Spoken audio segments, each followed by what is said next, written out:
All right, let's start. Good morning, everyone.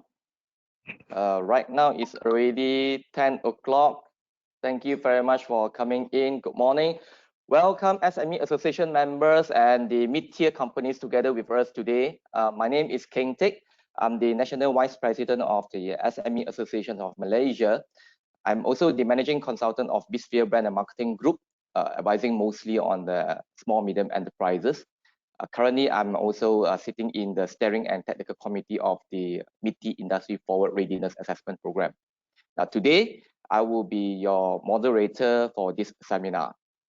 I believe most of us either working from home or strictly adhering to the SOP. I really hope for that, really, because we need everyone cooperation to make our country safe again. So stay safe.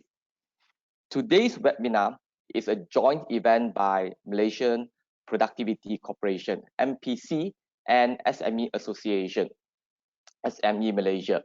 MPC is a body under the Ministry of International Trade Industry, MITI, aiming to deliver a high impact of services towards achieving performance excellence. It's always about productivity and performance excellence. MPC has a lot of programs to support the Malaysian businesses towards greater competitiveness, and PLWS is one of them. And SME Malaysia, for those who are not our member yet, SME Malaysia is the voice of the SMEs, representing 98.5% of business establishment in Malaysia. We actively engage in dialogues with the various agencies and Ministry of Malaysian government to reflect, provide feedback, and fight for the best interests of SME community in general, specifically to our members. We have been organizing numerous conferences, seminars, awards, private and public partnership programs to take SMEs to the next level. Now, today's topic, PLWS. Okay, I always cannot pronounce it smoothly. I always pronounce it PWLS and so forth. So PLWS.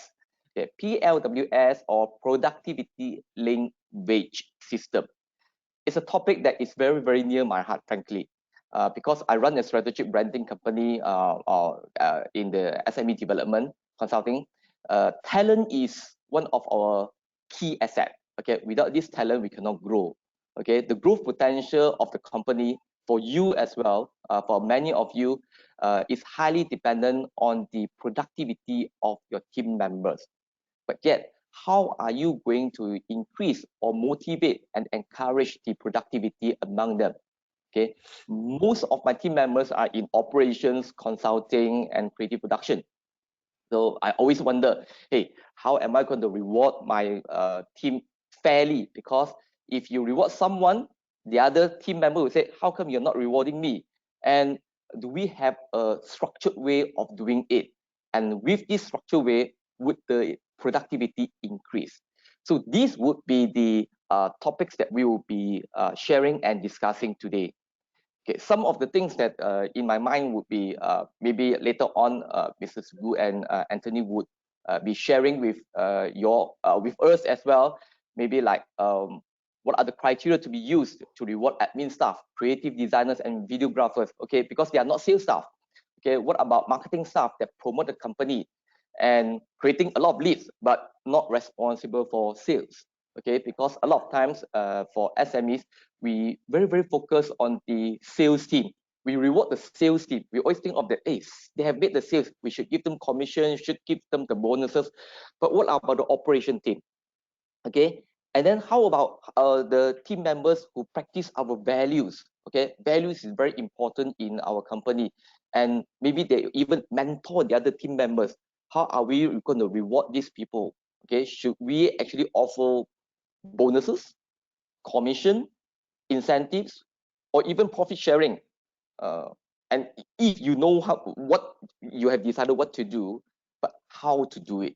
Okay, like myself, today I will be listening, and hopefully I can gain some knowledge over here and be able to increase the productivity of my team members. I believe PLWS is one of the key initiatives to attract talents. Okay, and yet how will they know? Okay, how will they know that you have done the PLWS, because if a talent comes in, or if you advertise, so many companies advertising the employment, why do they choose you? But if your company are practicing PLWS, then they say, hey, this company, if I can produce result, can have performance, I increase company productivity, I will be rewarded. This will be the type of companies that most of the talents would want to join. But how are you going to make this known? An eShare Prosperity Organization, or eSPO, might be the answers that you need. So stay tuned, as we have two very experienced PLWS practitioners with us today. Now, before we start, a little bit of housekeeping. A bit of the number one, you're already muted. Continue to mute your mic during the session. We encourage you to open your webcam unless your network is unstable. And we will leave the questions and answer till the end of the session. Okay, you may actually type in your questions in the chat room, and our secretariat and myself will look into the chat room, and we will take some of the questions to be discussed later on at the end of the day. Okay, now without further ado, let me introduce you to our first speaker. Our first speaker is Mr. Sugumar Saminathan, or better known as Mr. Sugu. Okay, Mr. Sugu is presently the Director of Productivity Competitiveness Department at MPC. He has about 27 years working with MPC. Okay, 27 years. He has been there before many of our children were being born. Okay, that's that long. Okay, that long. Okay, a very down to earth, passionate to share his knowledge and experienced person. I've spoken to Mr. Sugu several times. He's so passionate about PLWS, and I can't wait to listen for his sharing.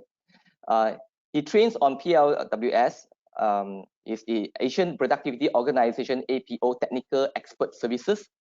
He's with that. He's with the Secretariat for Technical Working Group on Employing Workers, Technical Working Committee on National Human Resources, Blueprint 2020-2035. So basically our national human resource policy or direction and so forth, he's very much involved in it for the future of the 15 years beyond right now. He has a great role to play, and many more, because I won't be able to list down all his credentials, because once I list out all his credentials, then the webinar will go on and go on until the at night. It's so long. Okay, but basically, in short, Mr. Sugu is the master. Okay, is the master in PLWS. Okay, Mr. Sugu today, he will share with us the topic of PLWS, a systematic tool. Okay, systematic tool in enhancing productivity and competitiveness of SMEs. And this is what the SMEs need right now, especially during this pandemic. Okay, we need to use the current resources, current talent, present talent that you have. Some of y'all might be forced to retrench or lay off. Some of y'all might be forced to actually offer unpaid leave and so forth, and you need the maximum productivity from your team members right now. How do we do that? What are the options? And I will leave it to Mr. Sugu to share with you. The floor is yours, Mr. Sugu. Thank you, Mr. Keng Teck. Also, very good morning to Mr. Anthony. Okay. Okay, is it? Can see? Yes, Mr. Sugu. Yes. Okay, right. Okay. Siti, can see the slide? Can show the screen? Yes, it's on already. I can see your slides already. Can see, yeah? Okay, right.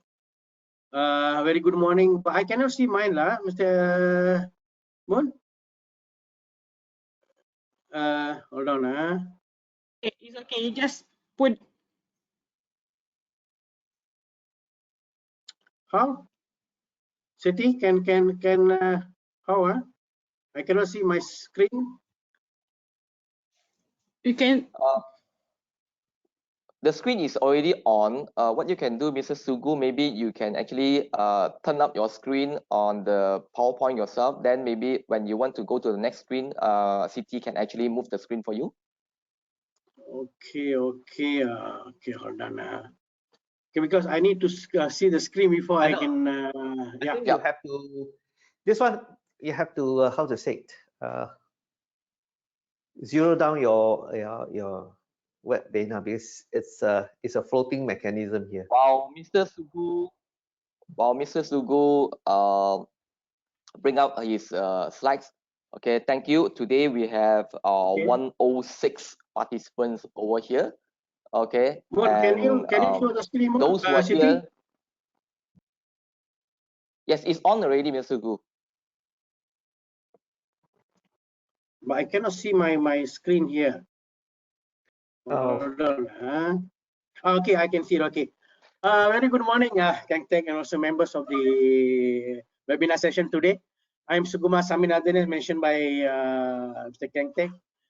Today we'll talk about what we call it a productive language system, okay, or we call it Alliance eSPO.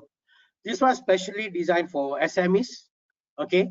Our main objective today is talking about to inculcate knowledge and motivate SMEs to implement productive language system. I think most of you outside there already know some kind of PLWS system, and now we want to share with you what is PLWS and also how to use it. Okay, I'm trying my best to ensure that you can understand what PLWS, how you can implement it in your company. Okay, and of course, Mr. Sugu, can you hold on for a while because Mr. Sugu, I think Siti is bringing up the PowerPoint right now because it's not in the screen. I can see already, no problem. Yeah, but we cannot see over here. Oh, you cannot see over there. Okay. Yeah, we need to wait for Siti to bring it up.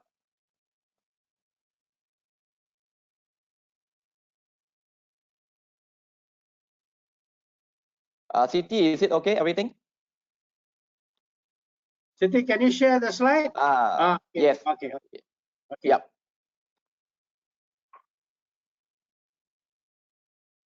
Okay, you can proceed, Mr. Sugu. It's on already. Okay, right. Okay, thank you. There's some delay of it, technical problem. Okay, more next slide. Okay, so it's our objective today to inculcate some knowledge on motivate SMEs to implement productive language system. I think one of the main objectives to get or give insight of PLWS to SMEs. I hope this session can be some knowledge that SMEs can gain and also can start to implement what we call it productive language system. Next one. Okay, before we go further, I think we need to know why the productivity is very important. See, when we go to developed nation, they always link to productivity performance. They say, you want to be high income nation, you want to have better GDP per capita, your productivity must be higher. That's why I used to tell to all the employers associations, even employee association, productivity play a very important role. You want to go to high income nation, then the nation must have higher wages and higher productivity. Next. And of course, now I go straight to what the productive language system. Next one. Okay, when you have the productive language system, okay, we are talking about wealth creation, wealth sharing. This is very important thing. When you look at the cake there, you have the same ingredient. You want to make a cake, either the cake become big or prosper is up to we all as companies. You have employees, you have mission, everything. Okay, then it will tell you how you can mold all these inputs, create better wealth. Then you can share with it. With higher cake, bigger share option that employees and the employers can get. Next one. And of course, everyone have different understanding about productivity language system. Maybe you don't call it PLWS, but maybe you call it flexible system. You can call it performance measurement system, performance incentive, productivity rewards, pay for performance, performance-based system, or gain sharing. Means regardless what system you call it, as long as you have a linkage on performance, productivity to the wages that we call it productive wage system. Next one. Next city, okay, next. Okay, so people are asking why PLWS is so important, because this PLWS has been highlighted in various government policies. One of them, 2018, is on the Bank Negara report, talking about strengthening the PLWS system. Even Ministry of Finance, under the economic outlook, also talking about emphasizing increase of productive wage system adoption rate. And under Malaysia Productivity Blueprint, okay, which was 5 thrusts there. One of the thrusts is building workforce of future, and PLWS have been identified as one of the main elements. And finally, a shared prosperity vision, or kita katakan sebagai visi kemakmuran bersama. Okay, kemakmuran bersama 2030, we're still talking about productive wage system. Next, Siti.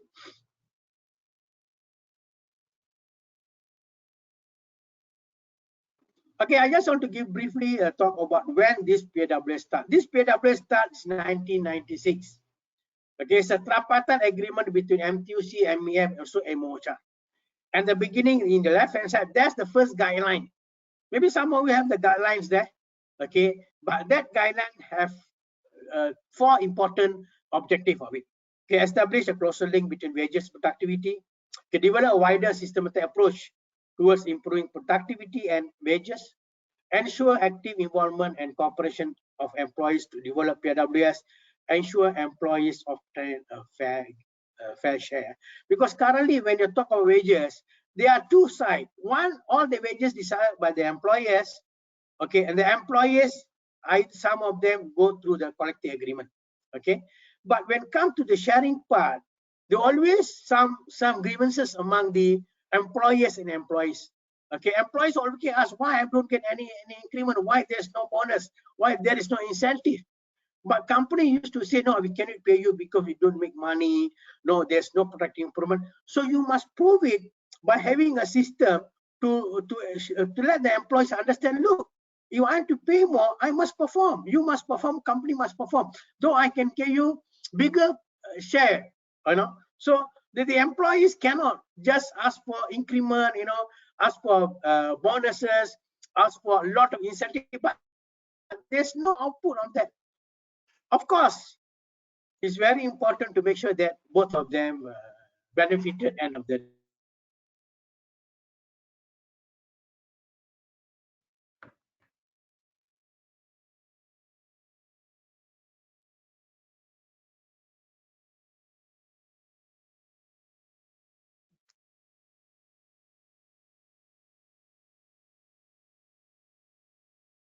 Why you want to establish, as mentioned earlier, okay, there should be a closer link wages to productivity, and also commensurate with higher productivity growth, which is very, very important. Because you look at the developed nation, you can compare your wages in our country, they are better off in the wages, and they are better off in the productivity growth and productivity levels. Okay, so it means that you want to have win-win situation, both must be benefited. Next, Siti.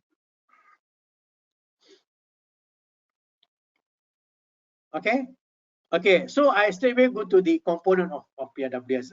It's very important, because some of you have a compensation system, but you don't divide it into 2 components. You have a system, you pay basic wage, you give increment, you have a lot of attendance incentive, other kind of incentive you give to them. But actually, under the PLWS, we divided that into 2 fixed component and variable component. Fixed component is something that always related to basic wage and annual increment. So this is something that even the company making money or not, you know, making losses or not, there's no productivity, you must still pay them basic wage. Okay, you cannot cut their basic wage. Okay, but of course, some of the company give annual increment based on salary scale. That's a fixed component. But now we are talking about variable component. You want to get more. With an employee getting 1,500 or 1,200 as a minimum wage, they also looking for better wages. They want 2,000, 3,000. But how you want to give it? You cannot just increase the wages for 10%, 20%, give fixed bonuses like 1 month, 2 months to make sure that the employee is happy. You always must have a situation by you must have variable component, which we are talking about productive wage system. Next, Siti. When we talk about component, okay, we have three models actually. Okay, we look at this PLWS. We have come up with three models to assist industry players, actually SMEs. The first model is profitability model, productivity model, and the combined model. See, most of the companies have one kind of models in their company. Some of them have all three. Okay, so it's good, but actually we want to guide them to make sure that where are they. So that's why we have developed this profitability model, productivity model, and combined model. Next one, I share with you the examples of the profitability model. Okay, the first is profitability model. Okay, we have this model, a table whereby you have a table where you share with profit after tax and how much bonus you want to pay. So when you talk profit after tax, you can use any indicator of profitability. You can use profit after tax, profit before tax, EBIT, EPBIT, you can name it. If you have a system in your company, you measure profit after tax, then you can use these models. The example, the threshold is looking at your previous historical data on your profitability. This company, SMEs company, they look at 5 years profitability model. Profitability, they do some calculation, look at the average, then the average will decide what the threshold side. Because if you make less than 1.5 million, there's no sharing, because 1.5 million needed by the SMEs or the companies to pay dividend, to improve their performance, pay tax, and so on. So, but if the company make more than 1.5 and there is some breakdown of it, 1.5 to 1.9, then the bonus sharing will start. Okay, so we have a table here, 1.5, 1.99, 0.5. Next.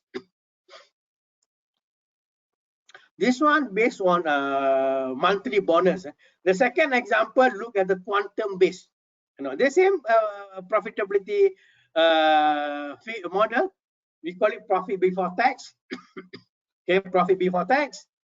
And this bonus is not monthly bonus, it's quantum based. Now it's up to the company. You want to pay quantum based or you want to pay based on monthly wages. Okay, so you make less than 5 million, there is no bonuses. When you make 5 to 7 million, you pay them 500 ringgit quantum based, not monthly wages. So that we give a lot of choice for a company. Either you want to go for the monthly basic wage or you want to base on quantum based kind of bonuses. Next. The second model is a productivity model. Okay, this productivity model look at your productivity indicators. Here, this company use productivity value, production volume. They call it sellable output, because you must remember, when you want to measure the productivity volume, you always must look at the sellable output. You can produce 5,500. If 10% rejected, there's no productivity. So you must reject take the output minus the rejects. So that will be your sellable output or quality output. Then the productivity must be based on that indicators. For this company, production volume. So SMEs, you can have your own volumes, or even you can have your sales, okay, or you have a production target and so on. So it's up to the company what kind of indicators you want to use. So this company said, if I make less than 5.5 million square meters, this one tiles industry, that's why they have very high. Okay, so 0. If you make more than 5,000 to 5,600 to 5,750, so there will be spread the bonuses based the production volume. So we let the company SMEs to decide their own production volume. Is it on the production, output, or sales? Whatever you can mention, but you have some model. So when you have this model, the employee understand, I don't get the bonus, why? So very transparent, the company, I cannot pay you because this is a situation. So you must share this model to the employees or your productivity linguist system in your companies. Next, Siti.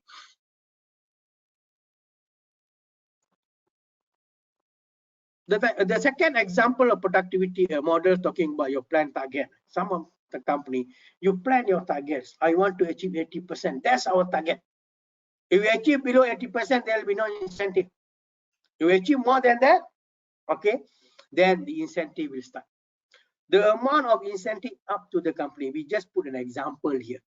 Okay, so plan target, you can decide. You can see what kind amount of plan you want to achieve. So put clearly to the employees, look, our targets this. If we can achieve more than that, then we pay you some incentive.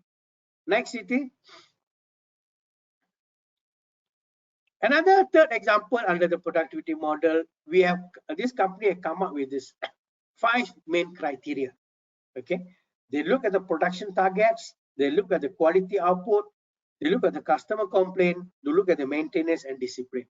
So when you have these 5 elements in your company, you are really talking about your company performance. You have a production target.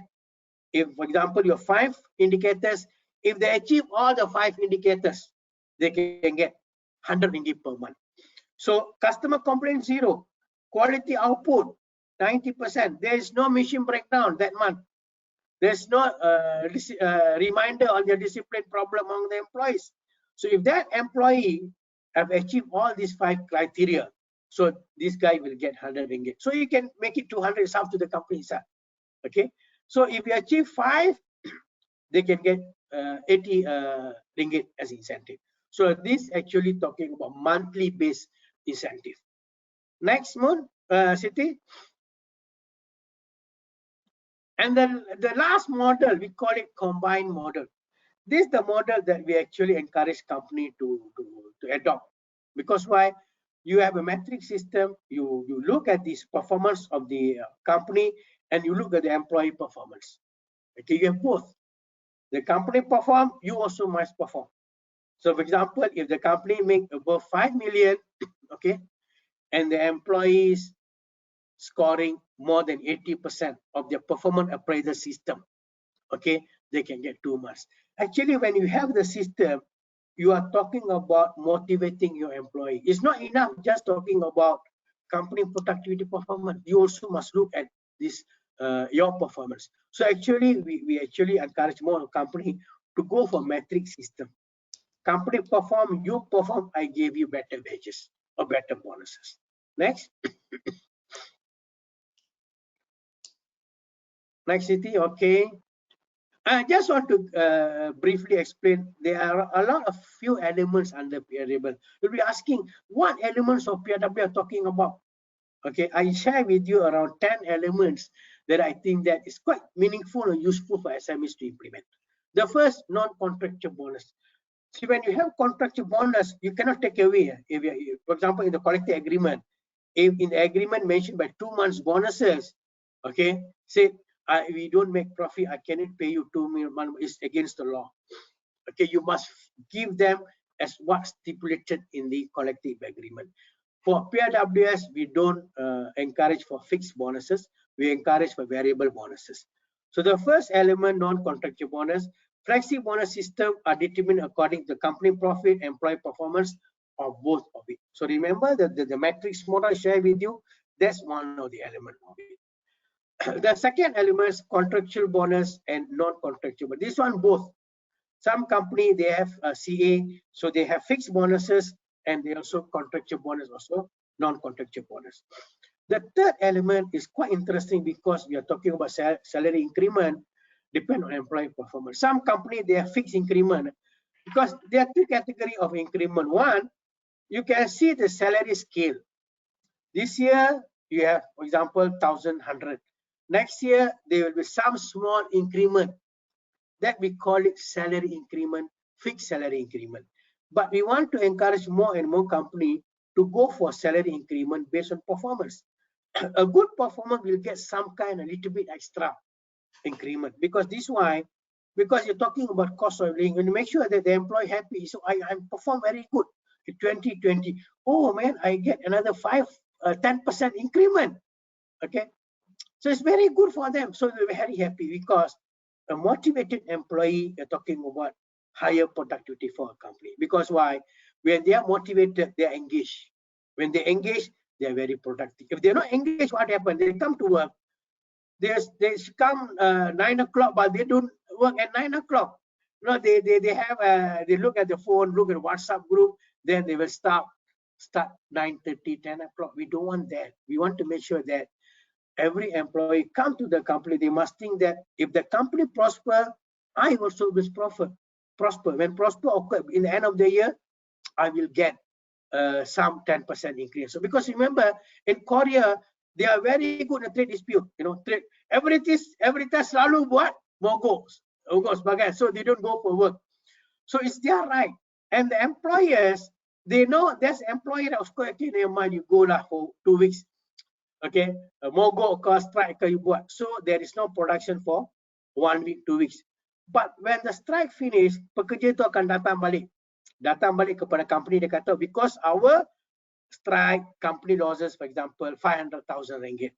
So ladies and gentlemen, dia kata, he tell dia punya pekerja, okay, strike kita punya hak, tapi majikan punya hak kita kena pastikan dia dapat keuntungan sebagai. So apa pekerja akan buat ialah, they will work extra half an hour every day. Beside asking about overtime pay, they will not asking for overtime pay. Last time we have losses around this much. We want to make sure that we bring back the losses to the company, because end of the year, the company will pay us bonuses based on their performance. If they are not performing, there's no bonuses. We don't get bonuses. So it's important for us to make sure we work extra half an hour every day to cover the losses the company made. That kind of engagement we needed. Okay, next one, Siti. Okay, the next, we have a few elements. Okay, salary increment based on profit achievement. Some company have this. They have a target. If they make a lot of profit, they give some increment like 5% or 20% and so on. The fifth element, service charge. This service charge usually are the SMEs. You have a restaurants or you have some service center, telephone shop, whatsoever. For example, you know, you have some kind of service center, you can give some service charge. Restaurant, they have that. That's why you go to the restaurant, they charge you, you know, 6% for the SST. Okay, then another 10% for the service charge. The service charge goes back to the employees. Okay, of course, because you will go back to the company, to the restaurant, if the service is very good. If the service is not good, next time you don't go. So service charge actually want to motivate the employees. Look, I must take care of my customer, you know, next time make sure he come back. If he come back, I can get better services and the company can make better sales. Okay, and the sixth is piece rate system. This one quite familiar, you know. You, for example, like agri sector or any service sector or even any SMEs companies, you pay based on piece rated system. How many have you produced per day? Like textile industries, you pay based on amount of shirt that you have produced, like shoe. So they have a basic wage, but they have extra salary based on a piece rated system. Okay, next. Okay, number 7 elements, okay, is individual and group achievement performance. This is very important. Okay, you must have individual performance and you must have group performance. You must have target, you know. So you don't have a target, it's very, very important. So you must have goals in your company. It's up to you how you want to design an individual, a group performance. You look at their KPIs, you can look at their performance system. Okay, number 8 is attendance incentive. This one actually some of the company have it. Okay, of course, some people are asking, why should I pay? They're coming for work, but they come on end of the day, you must pay them. So you want to make sure that the engagement, the attendance is very, very important, because if one employee take MC or they didn't come, so you must find someone else to ask him to the job. First, you go for MC, you must pay the medical fees. Then you must look for other people to ask him for overtime. So that actually create a lot of costs, increased cost of the company. So you want to reduce that. So you want to make sure that when talk about attendance, you talk about punctuality, absenteeism, discipline, is all put in one. Okay, and of course the 9th element, trip incentive. Incentive will be based on the trip. Trip is not melancong. We're talking about transportation. Berapa kali dia boleh move from one center to one center. Lorry drivers, to make sure that they reach the destination on time. Okay, they know within 1 hour or 2 hours, 3 hours, how many places they can go. Okay, that we call it trip incentive. Next. Siti.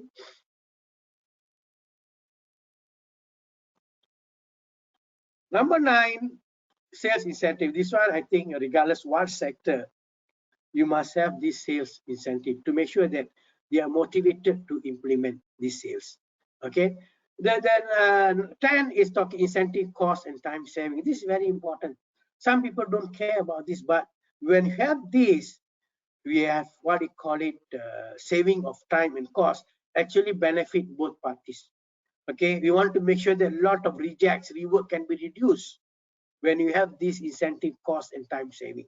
For example, your production demand, you must deliver within 2 days or 3 days, but you can deliver in time, or you can deliver before that. So it's good for you and good for the customer. Next time the customer will come back. So when you have that incentive, automatically the employees will work as a team.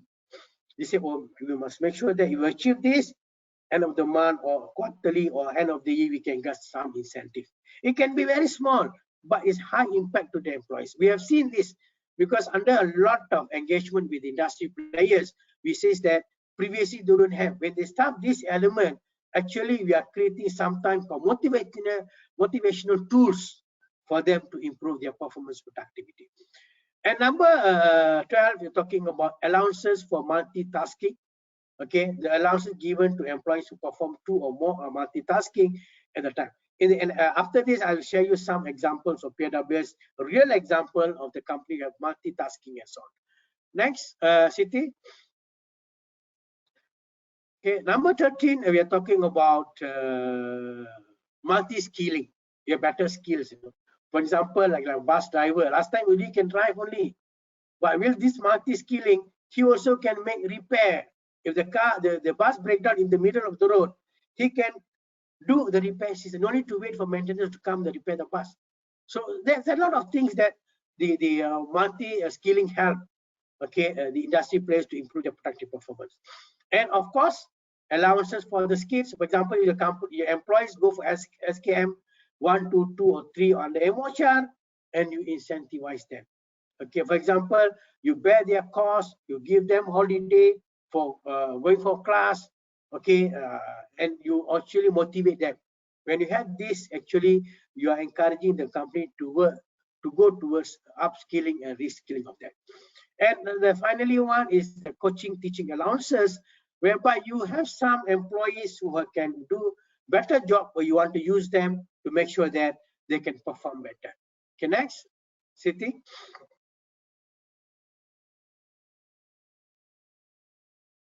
Okay, this is the study that we make under Kementerian Sumber Manusia.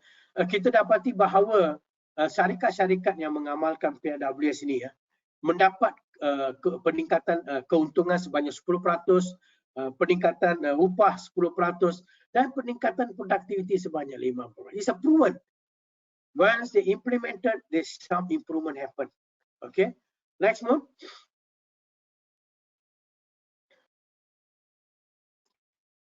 Next, we were asking why. Klik lagi sekali, Siti. Okay, why do we need to restructure our wages? Okay, so when you don't have a rigid wages, that's very difficult.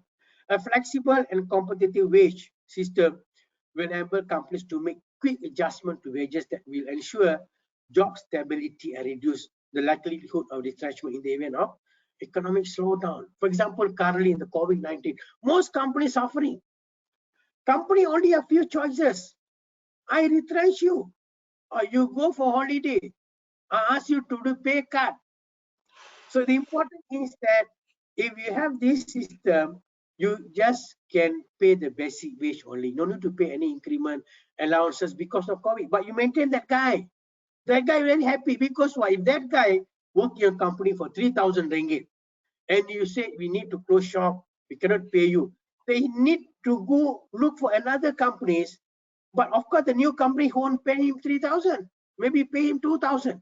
So better for him to stick in the company and taking some pay cut and remain in the company. And in your company is very important because if this guy worked for 20 years in your company and he left the company, you lose a very competent, skillful employees. When you start back your company, When you take refresh employees, you must train him back. You need another few years to train and get the same competency. It's better to have skilled employees in your company, and you have this PLWS system. You just pay the fixed component, but you maintain, and the company, of course, will agree with that. You better prefer some pay cut rather than retrench them, and it's actually win-win situation both parties. Okay, next, Siti. And does variable pay improve performance result? The general evidence, yes. Okay, it's proven, saying that this qualified a statement that variable pay plans can be effective if they are designed well. You are designed well. Don't you have a system and you very flexible. You can just change the goalpost. You say, okay, we achieved the target this much, 100,000 for this month. I pay you 100 ringgit. Suddenly you say, no, I already make a mistake. It should be 200,000. Okay, our targets. So you shouldn't change the goalpost. That will create mistrust among the employees. Very important. So we make it a very workable measurement that actually can benefit both parties. Next, Siti. And I just want to advise or guide the industry players. You do some what you call it WAP analysis. We call it wages and productivity diagnostic. You do some SWOT analysis. You look at your current strength, weaknesses, opportunities, and threats. Do some analysis. Are we good or not? Okay, are we achieving the target we were setting or not? What's the problem with our employees? Why we cannot achieve? So you must have that kind of analysis first. Is our wage system transparent or not? You must identify that. What are the weaknesses? It's better to identify weaknesses rather than that, no, we are very good. We are very good. No. When under COVID-19, some people cannot survive because they false belief, say that we are very strong, we are very strong. But unfortunately, when the real situation comes, they cannot perform. Next, Siti.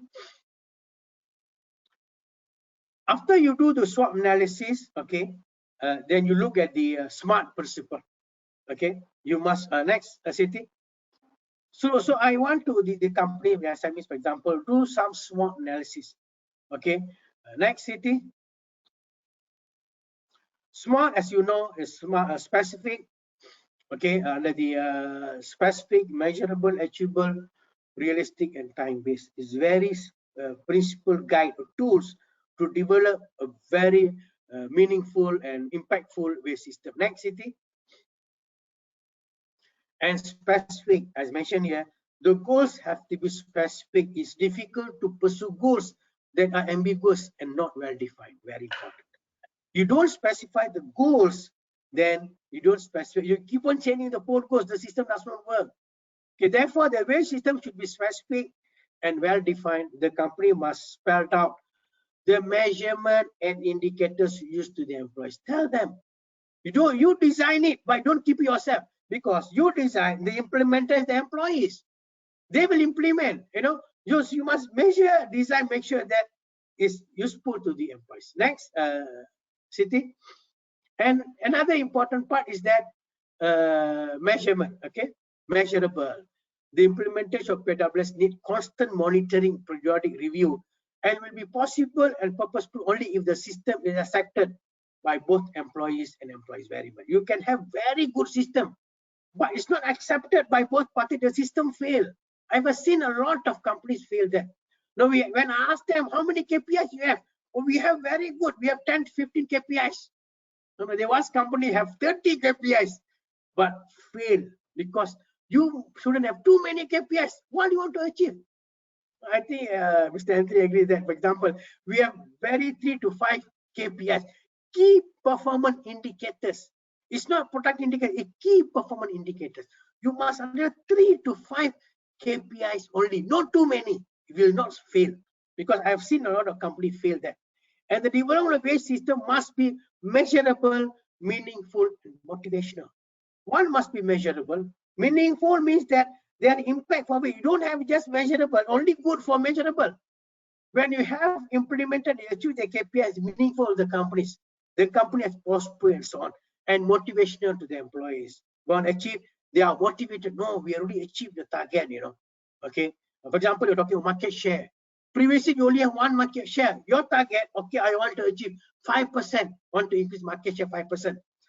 Is it measurable, meaningful, motivational? Yes. Don't put a very high target. Oh, I last time only 5%. I want to for 10-fold, 50% market share. Will not achieve. Go gradually. Okay, 5%, 10%.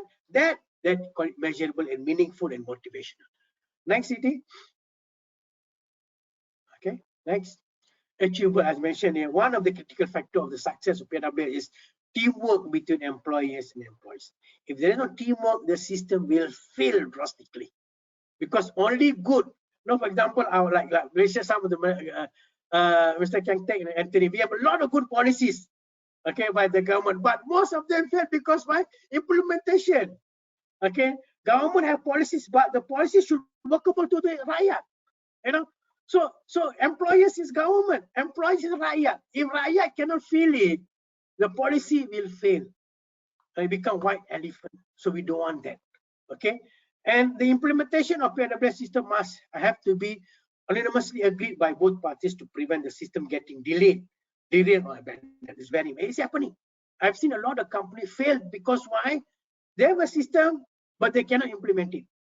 Okay, because one, very good, but cannot achievable, cannot be measurable. So the play, they delay, 3 months, 6 months, 1 year, really, and finally abandoned. A lot of companies done that. Okay, so very achievable must be there. Next, city. Realistic, the other word, the measurement and incentive given has to be realistic, relevant, reasonable, rewarding, result oriented. So whatever KPI must be result oriented. End of the day, you can see that this KPI have given increase in the market share of the companies. I've shown some productivity improvement, the sale increase, the productivity increase, the profitability increase, and the salary increase. That's the result oriented. If we have very good system, but there is no increase in sales, performance tak meningkat, productivity tak ada, profit pun tak ada, wage pun tak meningkat, the KPIs fail. Okay. The realistic measurement system will ensure the successful implementation of PLWS. Next, city. And time. I usually tell you must have time frame. Okay. You have a system, is it this KPI only within 3 months, 6 months, 1 year? The last, see, when some people will be asking, how long will it take you want to implement PLW? I said, you have all the indicators there. Within 6 months, you can implement. Okay, 6 months. The last, you don't have any indicators. You want to develop new one. You didn't develop. You need to establish a task force. Okay, then at least the last is 1 year. You go 1 year, then you will drill for 2 years, 3 years. So the best, when you want to implement within 6 months, you must have it. Because why? The successful implementation of PLWS depends on the time-based planning to ensure that the system outcome is tangible and trackable. Tangible, you can see. Oh yeah, there's some increase in sale, profit meningkat, keuntungan meningkat, productive meningkat, you can see. And trackable, you can track. You can track daily, you can track weekly, you can track monthly. If you don't track, the system fails because you don't know where you are. By setting that time frame, company will be able to track the pyramid implementation, implement the system company-wide. People are asking me a lot of time, you see, we should implement across the board. I say, no, sometimes you implement by department, by plan. Okay, kalau you kata, oh saya nak implement lah next year, I nak implement seluruh company saya. It doesn't work in that way. You must try and run first. Take, for example, marketing department, plan department. What department you think they have a very critical condition? Go to that plan first. Go to that department first. For example, your problem in terms of marketing, we fail to market our product. Find out that. What's the problem? Is it your goodwill or your marketing strategy? Go that first. Go one by one. Then you can implement company-wide. Okay, don't simply straight away go for higher level. No, we have 5-year policy. Don't go for like government policies. Okay, Malaysia, 11 Malaysia plan, 12 Malaysia plan, different. Your plan is not go for 5 years. Okay, you must have yearly basis, but should be achievable because you shouldn't be very rigid. It's very, very flexible. For example, You have set something currently, or last time we set, for example, 20% of market share. But under COVID-19, you cannot do that. The marketing strategy failed. So you go for different marketing strategy. No physical contact. How you do? Some company manage it. You see, some have digital expertise there. Do a lot of things. No company doing that.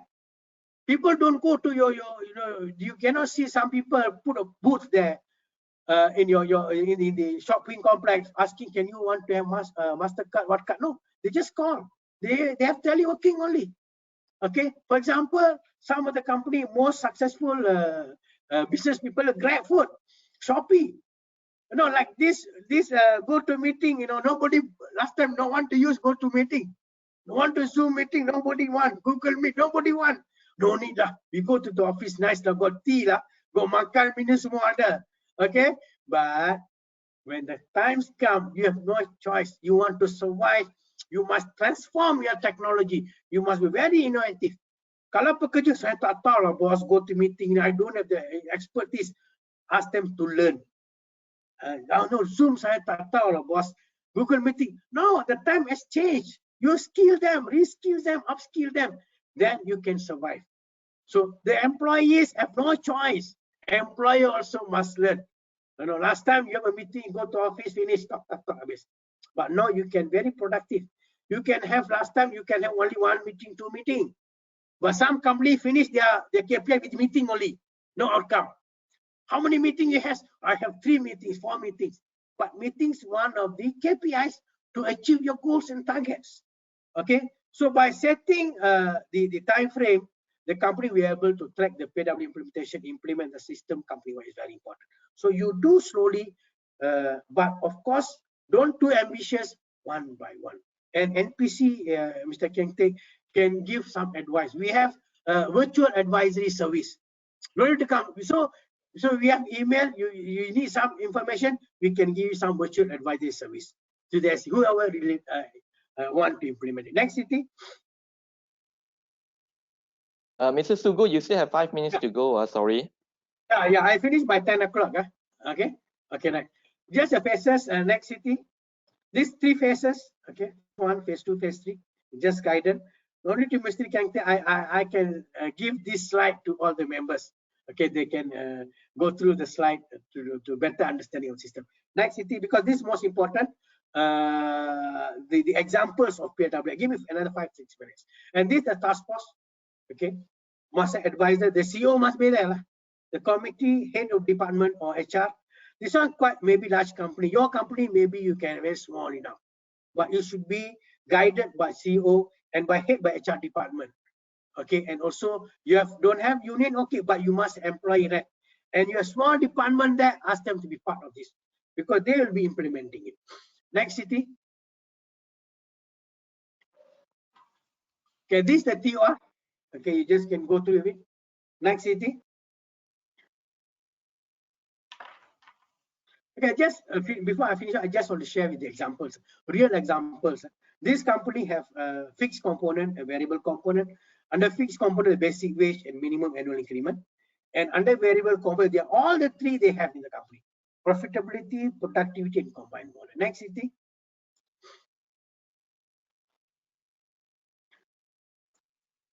Okay, under the profitability model, they have very different formula. Next city. This the table will give you a clear understanding. Okay, how the profitability model works. They have profit up to, pergi balik. No, previous yang table tadi. Pergi balik. Next.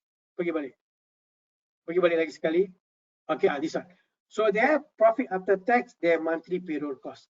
They use these 2 things. They use the formula whereby they take profit after tax divided by the monthly payroll. Okay, so it's important to make sure that you make more profit, make sure the monthly payroll cost can be controlled. Kalau you ada banyak MCs, overtime, then your payroll akan meningkat lah. So lagi profit meningkat 10 million profit, then you punya monthly payroll cost is only 5 million. So 10 divided by 5, you get 2 months bonuses. So everybody get it. Next city. And this another example, the profit sharing scheme. Okay, they use this. Okay, they take the profits and divide into 3-4 category. Okay, they divide it into reserve account, dividend for shareholders, taxation, income, rent, revenue, then extra share for employees. Next, Siti. See, the 25 is reserve account. 12% will be for the working capital, 12% will be for replacement fixed assets, capital. Okay, so it's very important because when you make 3 million, 4 million, 5 million, it's not everything to be shared. You must know how you want to proportionate it. Okay, you need it is reserve account, 21% you reserve it. For working capital, you want to replace on. Next, another 28%, okay, will go for the next city. Okay. The 28% will go for the taxation purposes. So you have a profit, make sure that you really allocate it accordingly. Okay, 28% for taxation, assuming that after the capital transfers or other tax incentive, government tax, profit tax, and so on. Next, city. Another 24%, okay, for shareholders, dividend or reinvestment purposes. Very important. Okay, of course, you have shareholders fund, you must pay them. Okay, the last portion, profit sharing, this we call it bonuses of ex gratia to the employees. This 24%, 75% of the appraisal will be based on performance and productivity. 25% will be based on seniority. Okay, it's shared to all the confirmed employees. Okay, the ex gratia which determined by individual performance, productivity, seniority. So it's actually 70% go for the performance base in order to push for quality and product. This is how you share your portion of it. Next, city. And this very simple action to you is a combined model, your profit versus average performance. Okay, you can design your own models, but this one of them. Next, city. Okay, so this is how you measure. For example, the average performance employee, you can look at division performance, department performance, and individual performance. So some of them they took 3 and average it, because division have your own KPIs, department own KPIs, individual also you have. You bagus tak cukup, kita hendak everyone bagus. Jabatan pun capai dia punya KPI, division capai, so kita ambil average dia lah. Okay, kita ambil average, kita campur 3 bagi 3, you akan dapat 86.7%. Next, itu. The fourth example, this one, company yang ada fixed bonuses lah. Okay, share company will pay based on profit. Dia letak target. If you make 1.5 million to 2.5 million, I pay you 1.5 month bonuses. Okay, and so on. Next, city. And this also same the metric system, profit versus employee performance ratings, employee percentage. So it's up to you how you design it. Next, city. And this is something that I actually encourage more company kalau boleh buat skill incentive, machine holding incentive. If this guy ni multi skilling, kalau dia cuma tahu satu machine saja, dia duduk sana saja. Tapi kalau dia boleh handle 2-3 machine, so you incentivizing. The firm give incentive to employees who can handle more than 3 machine. If worker can handle more than 2, he will give a monthly incentive. And if he have 3 or 4, so he have some extra incentive. Sebab kalau tiba kata mesin tu A rosak dia boleh buat, B pun dia boleh buat. So it's very important. So in order to depend to so many employees. Next, city. And the third, under the skill incentive juga, we are talking about efficiency, machine efficiency. If the production runs more than 20 hours per day, employee will be paid machine efficiency. Because why? This will actually motivate employees to be more productive in terms of machine maintenance. Because any breakdown of the machine will cost them losing the machine efficiency incentive. Kalau machine tu di maintain all the time, then the machine can hour long time. So you incentivize them. So pekerja ni akan pastikan dia motivate to maintain 20 hours for all that. Next, city. Okay, another few minutes. Give me 3 minutes. With the thing, Keng Teck. Okay, next. Okay, this one. Next, city. Example, bonus based on company performance. Okay, this based on company perform business plan. You have a business plan. If you achieve 85 to 100% and the employer very good, they get 1 month bonuses. Next, Siti.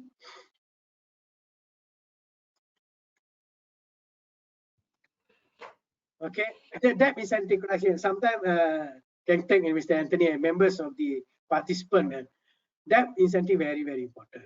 You know, you have a lot of sales, but money tak masuk. So you incentivize finance department, you know, to make sure they work harder. Call them personally. Okay, try to get all the background wages and so on. Okay, next. Next, Siti. Another, give me another 3 minutes. Okay, next, Siti. Example number 9. Okay, this plan work lah, you know, rework ni kurangkan rework. Sometimes a lot of rework. Okay, you want to reduce that. When you rework, a lot of cost, a lot of overtime, you must do that. So make sure perfect production be there. Okay, next. Okay, next, Siti. Okay, this one performance incentive allowances lah. Okay, this one actually no pergi yang tadi. Okay, this one we are talking about incentivize. Yang tadi itu before that, example 10. This one performance rating lah. It's a monthly allowances. You can go through that. Okay, the example how they pay for it. Performance category, performance rating, and monthly allowances. Next, Siti. This is the last example of some of that. Okay, next, the last one, Siti. Okay, this last example, monthly performance incentive. This company have 4 qualification criteria: nil late attendance, nil absenteeism, only 1 medical leave per month, nil discipline. If this employee can achieve all these 4 criteria in January, next, Siti.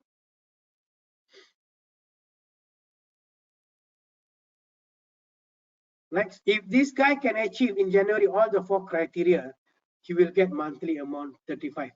February dia achieve, dia dapat lagi 4. So dia akan meningkat every month, but you must sure you achieve that within the time stipulated. Okay, so this the 11 examples that we have. Next, Siti. Okay, next. Okay, this some international comparison, Mr. Keng Teck, how the other country doing. Okay, the compensation, the Taiwan compensation system, cash compensation, total guarantee, the minimum wage, fixed bonuses, fixed allowances, variable payment, the variable bonus, commission, sales incentive, profit share, performance bonus, management incentive in the Taiwan. Next, Siti. Okay, we also have a few other, just 2-3 countries I'll share with you. This under UK. Okay, click, Siti. They have a minimum wage. Okay, fixed annual increment, they have it. Click saja, click. Click lagi. Okay, minimum, dia fixed annual increment, individual performance. Okay, skill, competency based pay, team based, employee share option, and other. Click saja. Dia akan keluar dia punya site. Okay, klik lagi. Klik. Okay, go for next slide. Okay, next. Okay, under Korea. Okay, fixed component, minimum wage, fixed annual increment, variable, the company performance incentive, team-based incentive, individual performance incentive. They have what we have. So they are all high income nation. They are high income nation. They implemented it. Next, Siti. And under the Singapore, a little bit different. They don't have minimum wage, but their basic wage they have. Okay, they have monthly variable component and the annual wage supplement. In Singapore, they have 8 months salary. Members of the participant of the seminar, they have 13 months salary. Okay, end of the year they can get 1 month bonus. Okay, Malaysia we don't have 13 months salary. Okay, so it's little bit different in Singapore. Okay, next. Okay, I think can take with the members of the participant. Okay, I hope you have benefited some implementation PLWS. I've shared you what is it, PLWS, how to implement it, what are the rules, the regulation you need to follow before to make sure that you have developed good KPIs and develop PLWS. Success and failure is the challenges. But of course, the commitment is very, very important, and time frame is very, very important. With that, Mr. Keng Teck, and Harold, to you. Thank you. Thank you very much. Thank you very much, Mr. Sugu. If there is a company who will be offering various kind of PLWS system, I would say that I won't run my business anymore. I will go for an employment again and join this company because I will be able to earn more than I'm doing right now. Okay. Yep. A few of the things I caught up just now is that it reflects back to my company as well. Sometimes employees would ask for, hey, I would need some increment. But then we ask, well, how do we justify your increment? We can't.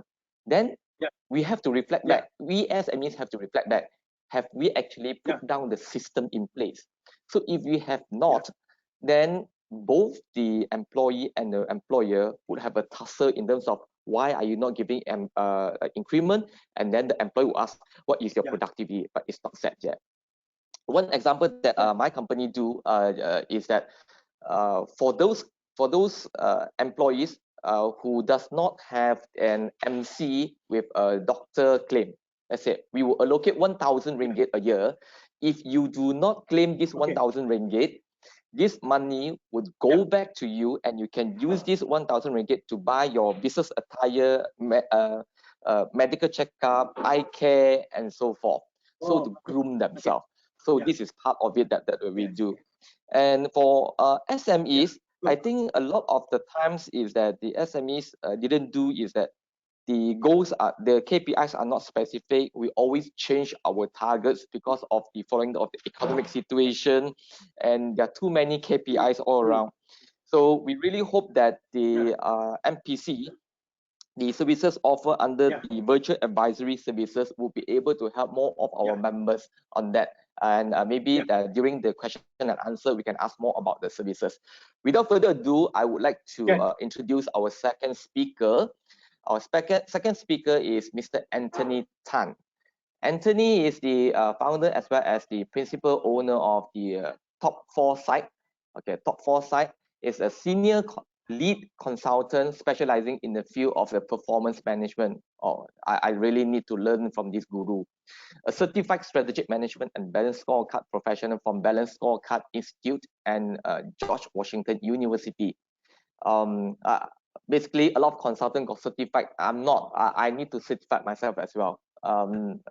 Anthony, you need to actually teach me how to do that. Consultant might be certified, but practical experience is equally and even more important. Day in, day out, Anthony has been conducting the corporate strategic review exercise, developing and cascading the performance metrics, aligning of the corporate KPIs to individual KPIs, implementing performance management system for over 16 years, day in, day out. So that's why I say that certification is one thing as a certified consultant, but the experience is very important because they will be able to see what are the practical things that happen in an SME scenario, in a MNC scenario is totally different. And he will be sharing with us today about eShare Prosperity Organization, or eSPO. What is eSPO? Why is it important, and how do we get it? And Anthony, the floor is yours. Thank you. Okay, thank you, Keng Teck, for a wonderful introduction. Thank you very much. All right. Okay, without much ado, I'm going to share my screenshot so that we can start the sessions. Okay. I hope you all can see my screenshot. I think that's the most important thing. Okay, I'm going to minimize this. All right. First of all, I'd like to thank MPC for giving me this wonderful opportunity to share with you on the eShare Prosperity Organization, which is a acknowledged certification initiative organized by the government, called the eSPO. I think this particular initiative, given the COVID-19 situation, is even become more significant. And in fact, I will encourage many organizations, especially SME, to get it registered ASAP and also eventually there will be significant benefits on what the eSPO can help the organization, especially SME, given the tough situation that we're in now today. At the same time, I will also going to take some initiative just to further extend what Mr. Sugumar has explained to you on the PLWS, just to give you some idea of some of the best practices along the way is how we're going to go through it. All right. I hope you all can hear me loud and clear, and you can see my screenshot, which is I think very important. So hold on first. Now basically I want to share what's eSPO, the objective.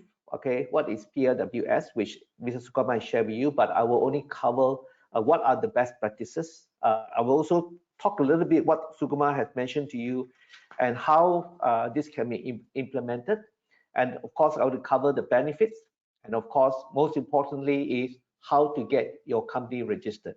I think that's a very important part, which I'm going to be covering today. All right. Now, as I could mention to you, eShared Prosperity Organization called eSPO is actually an initiative trying to get companies to log in online, okay, so that eventually once you have get certified, you will be issued an electronic acknowledgement certification there to say that you are now a company with successfully implement productivity language systems. I think this is very, very important. And given the situation, and because of the COVID-19 situation, government understand how urgent and how important it is. We had to get most and impossible all SME on board so that we become a much better force compared to any other country. And of course, this initiative, none other, was launched by the Deputy Secretary of MITI on 17 December 2020 by Yang Berhormat Dato Sri Noraisman Ayub. All right, so just to give you a little bit background what this eSPO. Now, what are the objectives? I think first of all, as what Sugumar has mentioned to you is number one, I think what the government want to know and what the public want to know is whether this organization practices what we call mutual wealth creation. As you know very well, mutual wealth creation is this: whatever money made in an organization, it must be shared between the employees and employees in a meaningful ways. I think that's a very important aspect. I think if you have the right objective, your goals as a CEO, as a top executive, is to look at that fundamental. It doesn't matter, you might take a small baby step, but eventually you're going to get somewhere else. And by getting yourself certified, it means to say you are on a very important journey, okay? So that's the reason why it is very important that those companies that practices this PLWS need to be recognized, all right? And of course, what we want to do, increase the outreach through the activity, participation organized to adopt PLWS. Company who has not adopted or who has semi-adopted, we want company to come on board so that in next 5 to 10 years, it can also move the organizations, the SMEs, and all the people in the company and the country to a whole new level of productivity so that we can actually compete with the world. You know very well today is so competitive. All right. Now, what is PLWS, as what Sugumar has said, is a flexible wage system that reflects mutual benefits which incentive are distributed. Incentive could be bonuses in according to the profile productivity of employees and employers respectively. Okay, and basically it is what we call effective gain sharing approach, which means to say that once you have an objective, what you want to do, then we decide how to go about doing it. Now, I'm going to quickly share with you some very important fundamentals. What Sugumar shared to you, all these are fantastic. But from my many years of work with organization, I have helped big companies very successfully. For example, Aeon Credits, which is 4,000 people, which is my corporate client. We also help property-based companies, plantation-based companies to move them to a whole different level of performance. And what is very important is, in order to do that, there are some best practices, which I hope some who have adopted PLWS, fantastic. Those who have not, I think you should start looking into best practices. Best practices will help you quite significantly. Now, very quickly, I'll share what are the best practices. Now, very quickly, I will also go and share what Sugumar shared to you so that you have a better ideas about what is performed. One of the most important best practices is, in order to have so many things like your productivity model, your profitability, your combined model. Now, all these things, if you don't carefully, it's like, oh, I'm doing so many things. So in order to solve the problem, what we always feel is framework, distribution framework is very important. Now I want to share with you, this is very important. Now here we'll cover everything what Sugumar has mentioned to you, because the framework is the cardinal law behind how we're going to make things work. Now in this case, for example, there is a final rating, there's an individual rating, there's an organization rating, there's a business unit rating. Now basically here takes into many elements already, so that a complex things, instead of having so many things, we can actually put everything into a very systematic way. So that means to say I can have a final rating where in which the final rating is a combination of staff performance, organization, and business unit. Then you have the staff performance, and the staff performance is a combination of KPI. In this case, Sugumar said between 3 to 5. Worst case scenario is 3 to 8, so 60%, 30%, and 10%. So in other words, the total 100% of the staff performance can be a combination of this kind of thing. Take for example that you have other things like my organization has done. For example, let's say you have, if you do train your staff, let's say you conduct training and so forth, it could be other contribution that come in. So today, actually, the complexity can be organized in a very systematic way already. All right.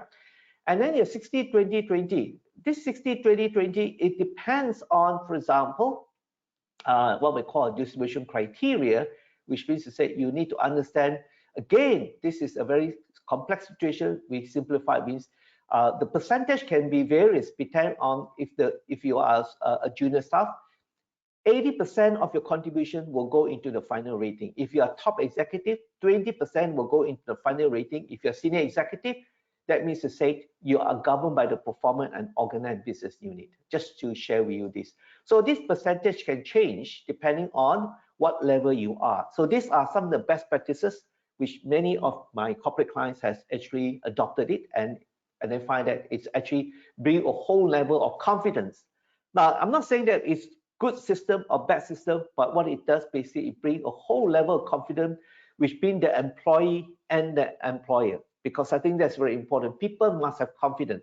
One of the challenges we discover that you can have a lot of systems, but if the employer has no confidence of the performance distribution system, people will lose the confidence in it. All right, I just want to explain to you this, just to add a couple of things here.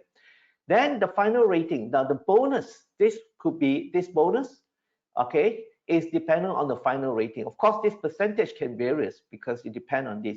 And normally increment must be based on how competent are the individual and also based on certain performance parameters which you do in this way.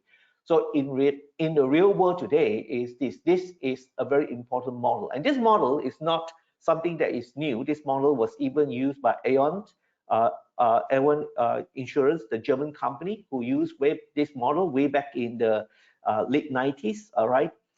It's not something new, but the problem is that sometimes we never realize that, we never look at some of the best practices has been done here. So this is very important. And of course, can be pool and assign. Now, pool is where your profitability model can apply here already. In other words, I can actually put a profitability model here, which means that allocations of bonuses are depend on the profitability. All right. You can look at a couple of elements that you want to do. That's called distributions of bonus, which means to say if I want to look at bonus here, in other words, I can now put an allocation and you will distribute it. And second thing is you can even put in things like for example, very important thing is you don't come work on time, you can have a merit and demerit framework in this.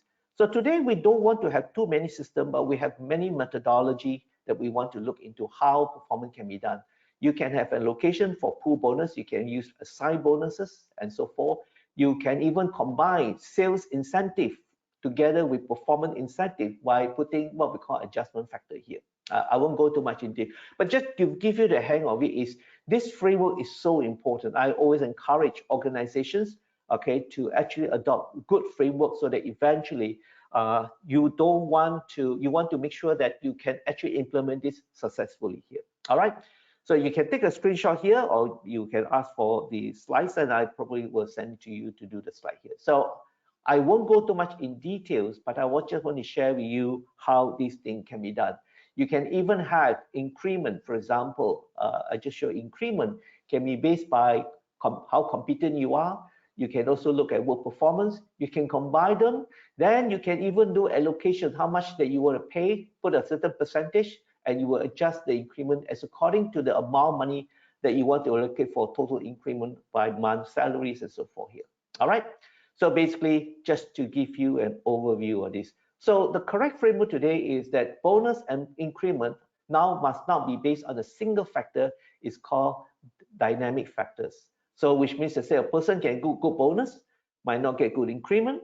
A person will get increment, might not get good bonus. And this is very good for in the COVID situation, means to say, even though under the COVID situation, organization might suffer in terms of profitability, but then we have a system to recognize whether people are competent, whether their individual delivers certain things or not. We might not get to a final. So which means to say, I will expect that high performer will still get good increment. They might not get good bonuses simply because of the market situation. All right.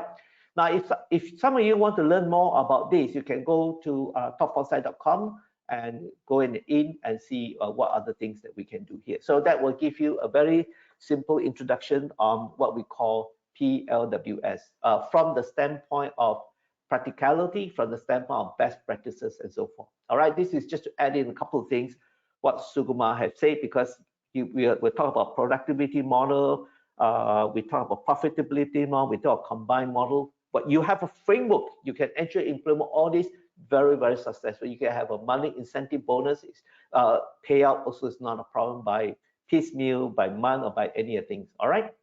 So that is to, if you have any question, you want to know more, you can always ask me later on. But let's continue. Now, so it makes a lot of benefit why companies should get themselves registered to be a certified eSPO company or organizations. Now, of course, I will tell you from practical experience in the sense that the direct benefit are not only just company will show a 15% productivity. What I find very interesting in my work was there is significant employee confidence engagement, because if you have a good eSPO, if you have a good PLWS system, okay, people have more confidence. In fact, before company who actually implement a good PLWS systems, all right, very often employees always complain that the organizations is not fair, the boss are not fair. Now, even the boss are fair, but simply because it is a decision made by the bosses, but not made by a framework, people will still think it's not fair. So one of the direct benefits is it will force you to actually put things in place to make sure that you become a sustainable organization. All right, so that is actually a very important benefit. So direct benefit is it will help your company, it will help you to bring the confidence of your people to know that, okay, we're going to continue to embark on this. Okay, the indirect benefit I think is very important is if you are a company that have shown to be over the years that you take care of employee, and one of the things you care about is what benefits you give to them, it becomes the employee of choice. And employee choice are very important. Some employees even take great effort to even be certified to be a top employer of choice through a certification program. All right. And of course, all these things are very, very important. Of course, ensure harmonious industrial relationship. What we have done, just to share with you one thing, is that you bring confidence in, and you can able to now proudly and confident to say that we are a company that take care of people, not just taking care of people, but we are a company, we share profitability, we share productivity, we share reward with the employee. All right. Now, the future benefits are also quite important. Of course, at this point in time, I think most important thing is criteria for awards. Take, for example, if your company is registered CIDB, all right, you will get a 5 CCD point per registration. All right, that means to say in order to get your CIDB registration, you need 10 CCD point. So immediately, the minute you are eSPO certified, all right, you would automatically get a 5 CCD points, which is fantastic. It will save your company a lot of money. Okay, and I think that's more important thing. And they are, what I know very well is together, what they call MPC with MITI, are now working on a lot of other incentive. I won't be surprised in future, maybe in order to get loans, and I think this could be one of those criteria. I'm not, this is just could be, I'm not saying it could be, there'll be other criteria that can be very benefit. So I will encourage most companies, please get this certified as a eSPO, all right, to be certified eSPOs, all right, so that they give you a quick ideas about some things that I think is very important. All right, now there are 3 steps in which how you can get certified. Of course, first of all, it's a very online certification. You just have to answer questions, you do evaluations, and then eventually you will get the certification immediately, as long as you qualify to answer the questions. All right. Now here I want to share with you this. If you go to using a handphone, today is mobile capable, which you actually can register on a mobile phone. All you have to do is log in to www.mpc.gov.my and /ESPO/ that's it. Okay, you actually can go into it. Now, of course, here, if you go by computers, you will once you log it in already, you were able to see eSPO Prosperity Organization page will come out. Now, what MPC has done quite good nowadays, they have bilingual, which means to say, if I want to look at Bahasa, I just click on Bahasa, it will show me everything in Bahasa. If I want to look in English, you will then click on, I can see everything in English. Now, the whole idea of getting these certifications is this. The minute you answer all the questions, I'm going to show you where you want to start and give you some idea on how those questions can be answered. Because if I were you after this, please, if you can, quickly go and get certified as ASAP if possible. All right. Now, once assuming I'm going to show you a process is how to do it already, I just have to click once I click that my application here, and assuming you're certified, immediately you get a certification form. You will then print out like this to congratulate you that you have to certify. Now, let me warn you, that's why this session I want to share with you is so important, because assuming you do not know how to answer the question, even though your company are qualified, all right, and you will tell you, sorry, you are not qualified, it will take you, I think, another 3 more months before you can actually go in. Because once you go in already, you cannot go in the second time and say, okay, I want to re-answer the question. The answer is, it will not going to happen. It will give you another 3 more months. And that 3 more months will be a delay. All right. So always remember this. So this is to share with you what are the things that you need to do here. All right. So this is to go into certified. All right. Once you get it, of course, I will, and I believe many of you are actually qualified. All right. I believe many. I got one client who failed to answer the question properly, and they had to wait 3 more months to actually answer it. Okay. So I think I want you to be aware of all this thing here. All right. Okay. So let's quickly go through. I want to share with you some of those questions and how you need to answer. So if I were to click start, all right. Once I log it in, the first thing you will notice is that they will ask you to choose which sector you're in. All right.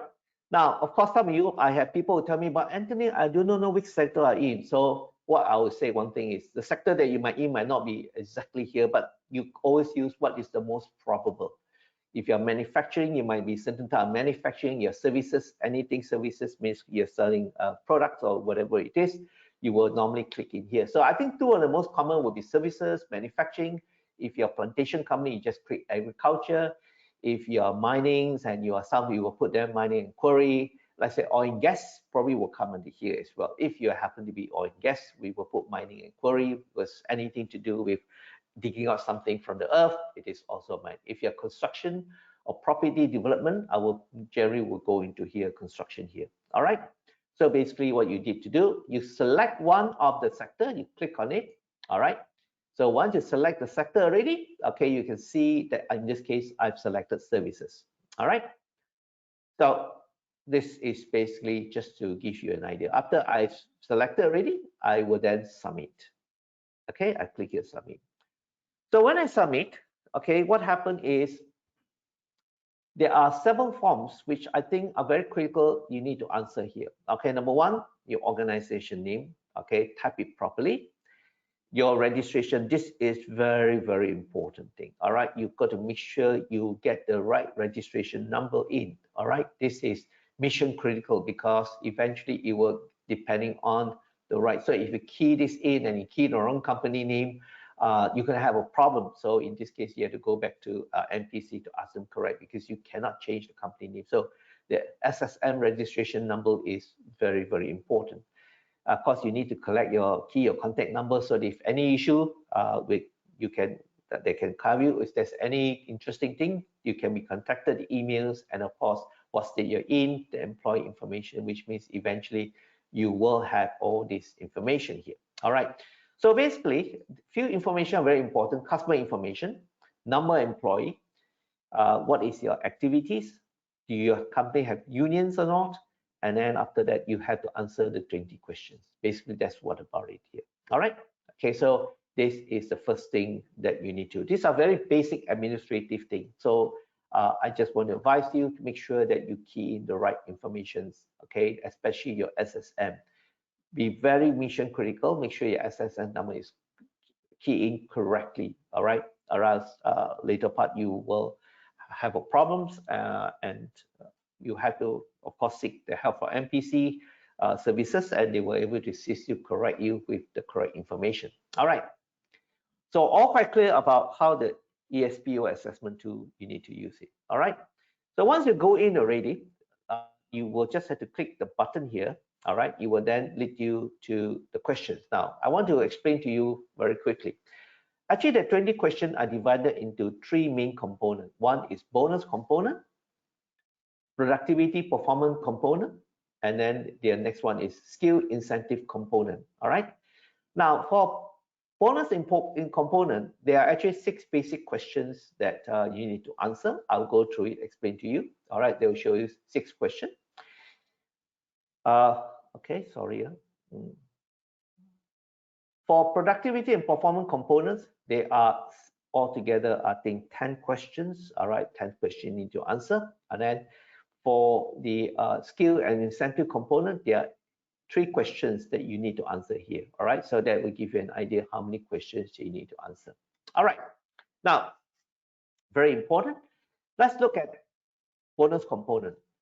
Now, sometimes you have to look at all these information here. Does your company implement profitability bonus? Now, profitability bonus means allocation of bonus either by month or by salaries. That means to say, when you decide to give bonus, okay, it will be based on bonus.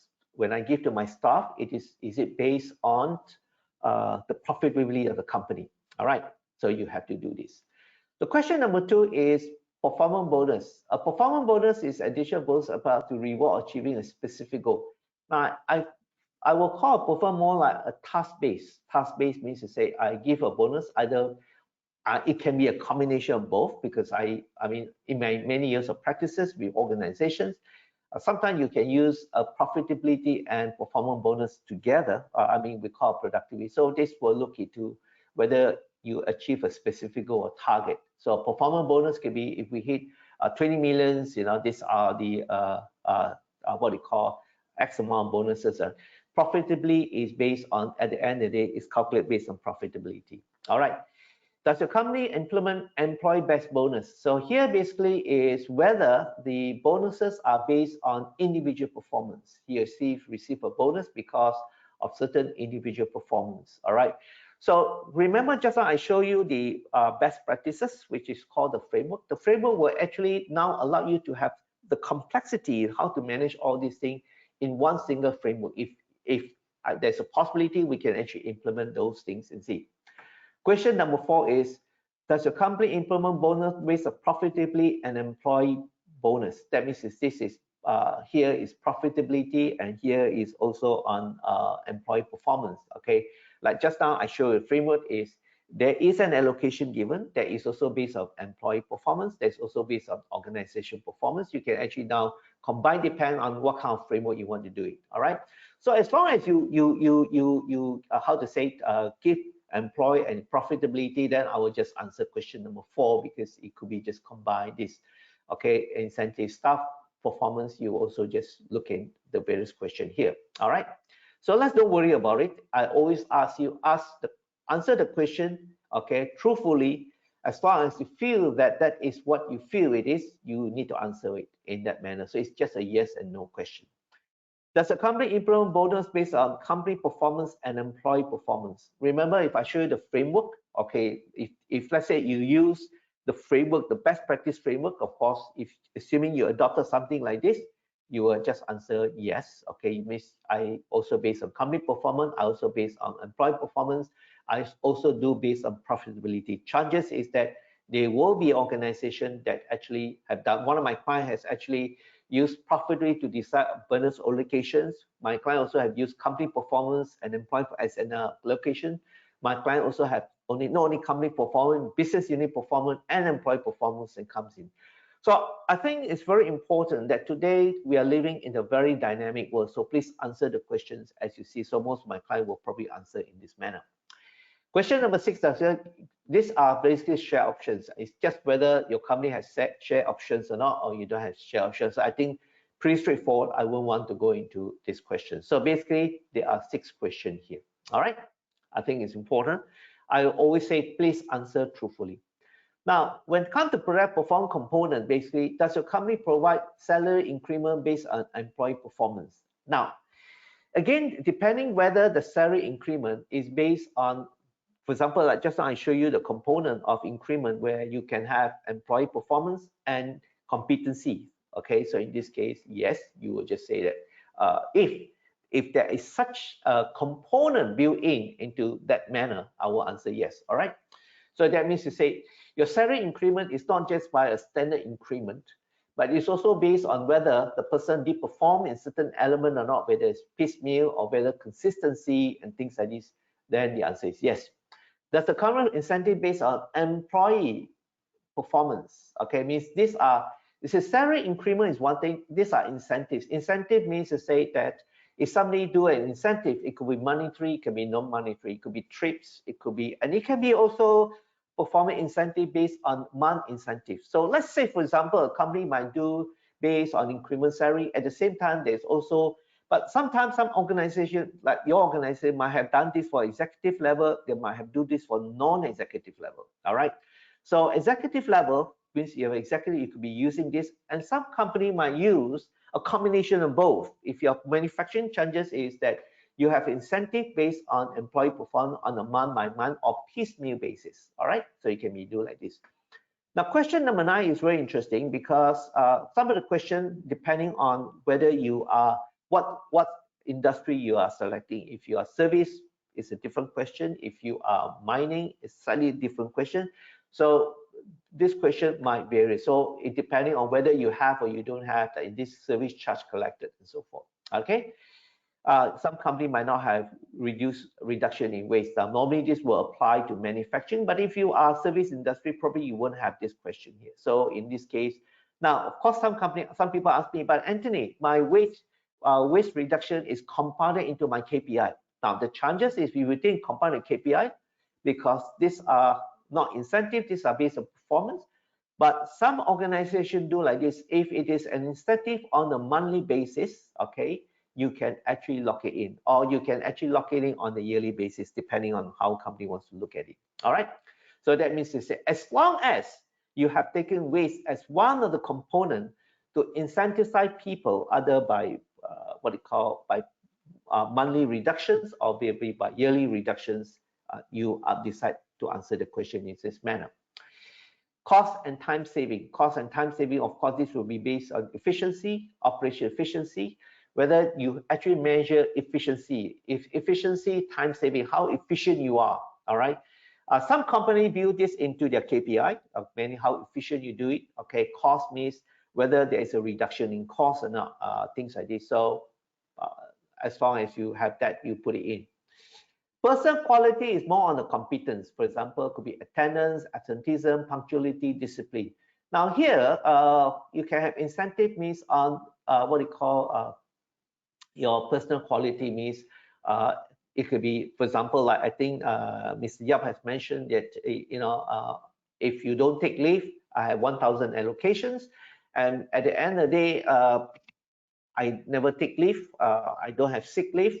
I can take this money and use it for certain things. So that I will consider is based on personal quality. There's so many, every organization is different. And I work with some more organization, the way they apply it is differently. But always remember, as long as it is based on either attendance, absenteeism, punctuality, discipline, health, and all those things, I will say it's based on personal quality. There's a corporate productivity incentive scheme. This will be based on target at the plant level, and sometimes you probably do it on a month-by-month basis, or you can do on a piecemeal basis. I suspected if you're manufacturing, you probably have a productivity incentive for non-executive and stuff like that.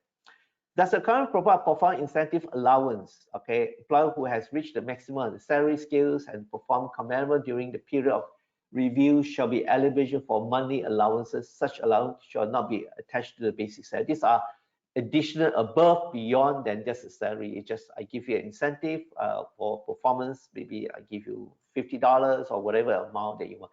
It can be, as I said, it can be also monetary. It can also be non-monetary. All right.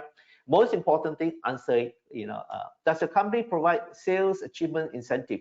Yeah, I think these are that if achieve certain sales this month, I give you incentive. It can be paid individually. It can be collectively. All right. Take for example, so these are certain incentive that you provide here. Does the corporate provide coaching allowances? Okay, means do you actually reward people who go and do X number of training, coaching to the staff? Okay, and then you say, okay, and I always say this one, it can be allowance, means you either pay you certain allowances, maybe $100, maybe $50, maybe even, for example, pay for certain trip allowances and so forth. If yes, you just have to put yes lah. All right. Does the company provide other non-financial incentive? Like, for example, are you a member of a committee? Whether you organize family days, if you get 3-time best employee award in a year, all right, I give you certain incentive, whether it is monetary. Of course, in this case here, simply means non-monetary, okay, where you actually look at it. So you can see the questions are pretty straightforward. Now, but what I suggest is that don't try to, if I were you, I will go through the 20 questions first, okay? I will go through the 20 questions first. I won't want to answer question one by one. I go to the 20 questions first until you're very, very clear, have an idea, take out a piece of paper, mark those questions down in and just put yes and no.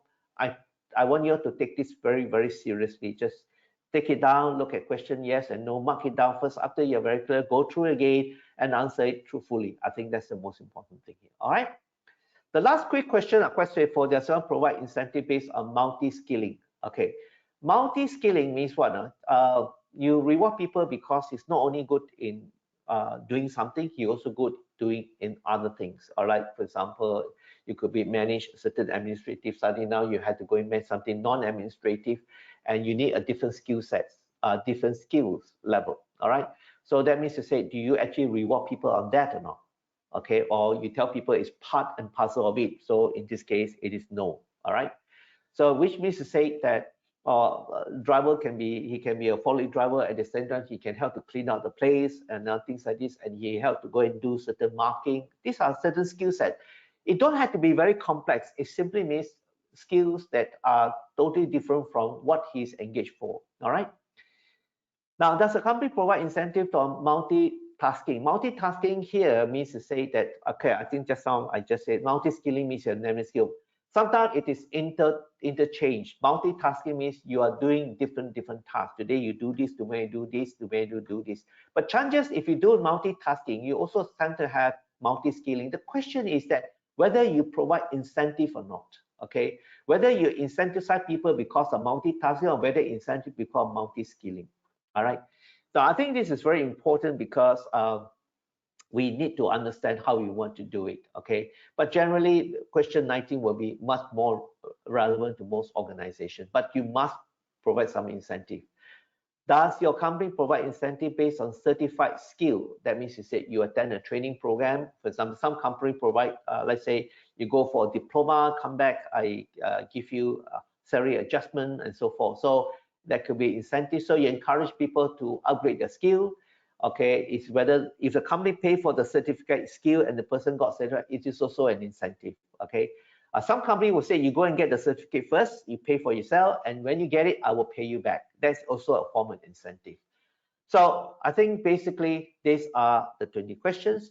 And once you answer the 20 questions, I think the trick basically, as I mentioned to you, is go through the 20 questions, take a piece of paper, okay, take it down, write it down first, then go through it one more time. And then when you answer it, after you finish it, you will then submit, and then that will get your certification and so forth and things like this.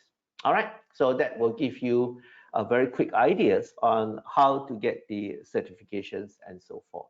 Okay, with this, I will throw the questions, and of course, if you need to know more about other things, just let me know. Okay, they say, yeah, I have completed the sessions. Okay, I want to throw back unless there's any questions before I unshare my screen. Yeah. Okay. Yep. Thank you very much, Anthony. Has been basically the eSPO from what you have briefed. Is not that difficult. It's not that difficult at all. I think that the SMEs will just need to read through the presentations and look at the questions. Prepare yourself. Talk to the boss and the HR. You should be able to answer it. And over there in the chat box, we have some questions. I've received some questions from the Secretariat, and also Mr. Sugu presentation has been uploaded, and you all can actually download his presentation. The link is provided. Later on, the Secretariat will also be sharing Mr. Anthony's presentation, and you all can download it as well. Now, from what have been mentioned by Anthony just now, basically eSPO, I don't see the reason why not at all for any of the SMEs to try to apply for this acknowledgement certificate, because there's no cost. It's easy to answer the questions. It's just yes and no, and they are full of benefits, direct or indirect benefits.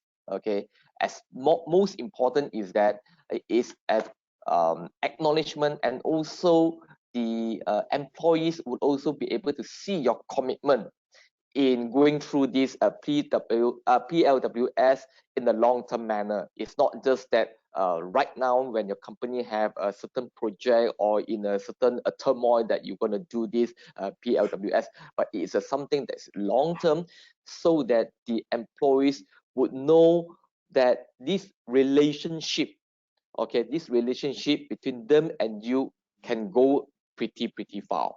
Okay, now without further ado, we will move on to the question and answer session. Okay, we'll move on to the question and answer session. I believe that there were some hands raised already. I'm still finding ways in terms of looking at it, but over here I already have two questions over here that maybe the speakers can help to answer. Now, there's one question over here, which is very peculiar to most of the SMEs over here. The question is, situational flexibility in salary payment is necessary during the COVID-19 pandemic because things change. Okay, open, close, what am I going to do? Maintain, retrench, cut pay, unpaid leave, and so forth. We do not know what to do. The disruption to the business of operation has been happening non-stop for this 1.5 years. Okay, how can this PLWS, is there any example, any way that the SMEs can implement or can exercise, okay, without hurting the productivity? Because why? Because when we tried during this pandemic, sometimes we say that you cut pay, you are forced to have the unpaid leave and so forth. The employees will feel that they are, well, demotivated. Hey, it's not only that you're in a very bad shape, the company. If you cut my pay and the other family members are also not working and so forth, it's very tough on my family earnings. I cannot have enough earnings to pay up all my bills. So this would have to be both ways. Maybe Mr. Sugu, you would like to give your opinion in terms of that. Is there any ways that we structure some simple way of the PLWS that can help both parties that can still work together towards the productivity? Mr. Sugu. Okay, thank you for the question. Actually, it's go back to the fundamentals of this transparency, Mr. Keng Teck. You must be very transparent at a good time. So that's why sometimes ada some people used to joke. I said, my company untung saya punya, rugi kita punya. You know, if profit is mine, losses ours. So we don't want that kind of attitude. So if the company are very transparent, at the current situation, the situation is very bad. You have no business. It's not your fault. It's economy in such a way. But you have a transparency. The employees will understand. Remember, I tell you earlier, if you can tell them, look, the economy is very bad. We have no money, but I still want to maintain you. Talk to them transparently and tell them actually what happened. And of course, the mutual trust play very, very important. Okay, of course, the employees will understand because you see, in my understanding that the company cannot borrow money to run the company. How long you want to borrow? You can use the reserve, but you cannot borrow money to pay the wages or bonus whatsoever. If the economy is so bad and you have a system at the situation, but of course you must have contingency plan. So for how many months? 6 months, 1 year? So you must have and tell the employee, look, contingency, this is our plan for 6 months. We don't have any increment, nothing I can give you, but I can maintain you. Okay, but this is our next plan. You must tell them. You must tell them what your next plan. Let them have some relief saying that my company in the long run can survive. It goes back to what Mr. Anthony talked, multi-skilling, multitasking. For example, under current situation, the multi-skilling is like go to a webinar. You must have a skill. You know, you have a skill on Zoom. You must have skill on Google Meet. You must create the innovative on that. So that's about transparency and the mutual understanding. Thank you. Anthony, you got anything to add over there? Yeah, I think first of all is this. I mean, my experience working with so many organizations over the years is this. It's not a question of whether I'll put this manner. When times are tough, I think all SME, all small companies, medium size, and even large organizations go through a very difficult period of time. All right. I will tell you one thing. Those organizations that have some form of a restructured way of doing PLWS, you find they fare much better. And then, of course, I won't tell you whether, you get but the fact that if you can get it certified, and then put it as your priority, how can I maintain what it call under the circumstances, and use some form of fundamental to drive performance. I know everybody salary cuts and all these things.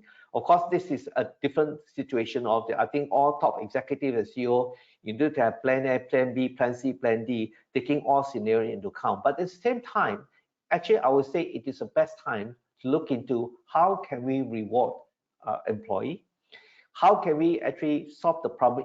You can have a contingency plan, but more important, how do you want to plan for the future? All right.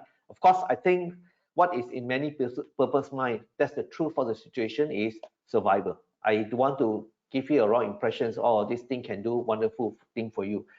And the truth is, I would say some cannot survive. That's very unfortunate. But those who can, this is the best opportunity to start really put in your thinking cap.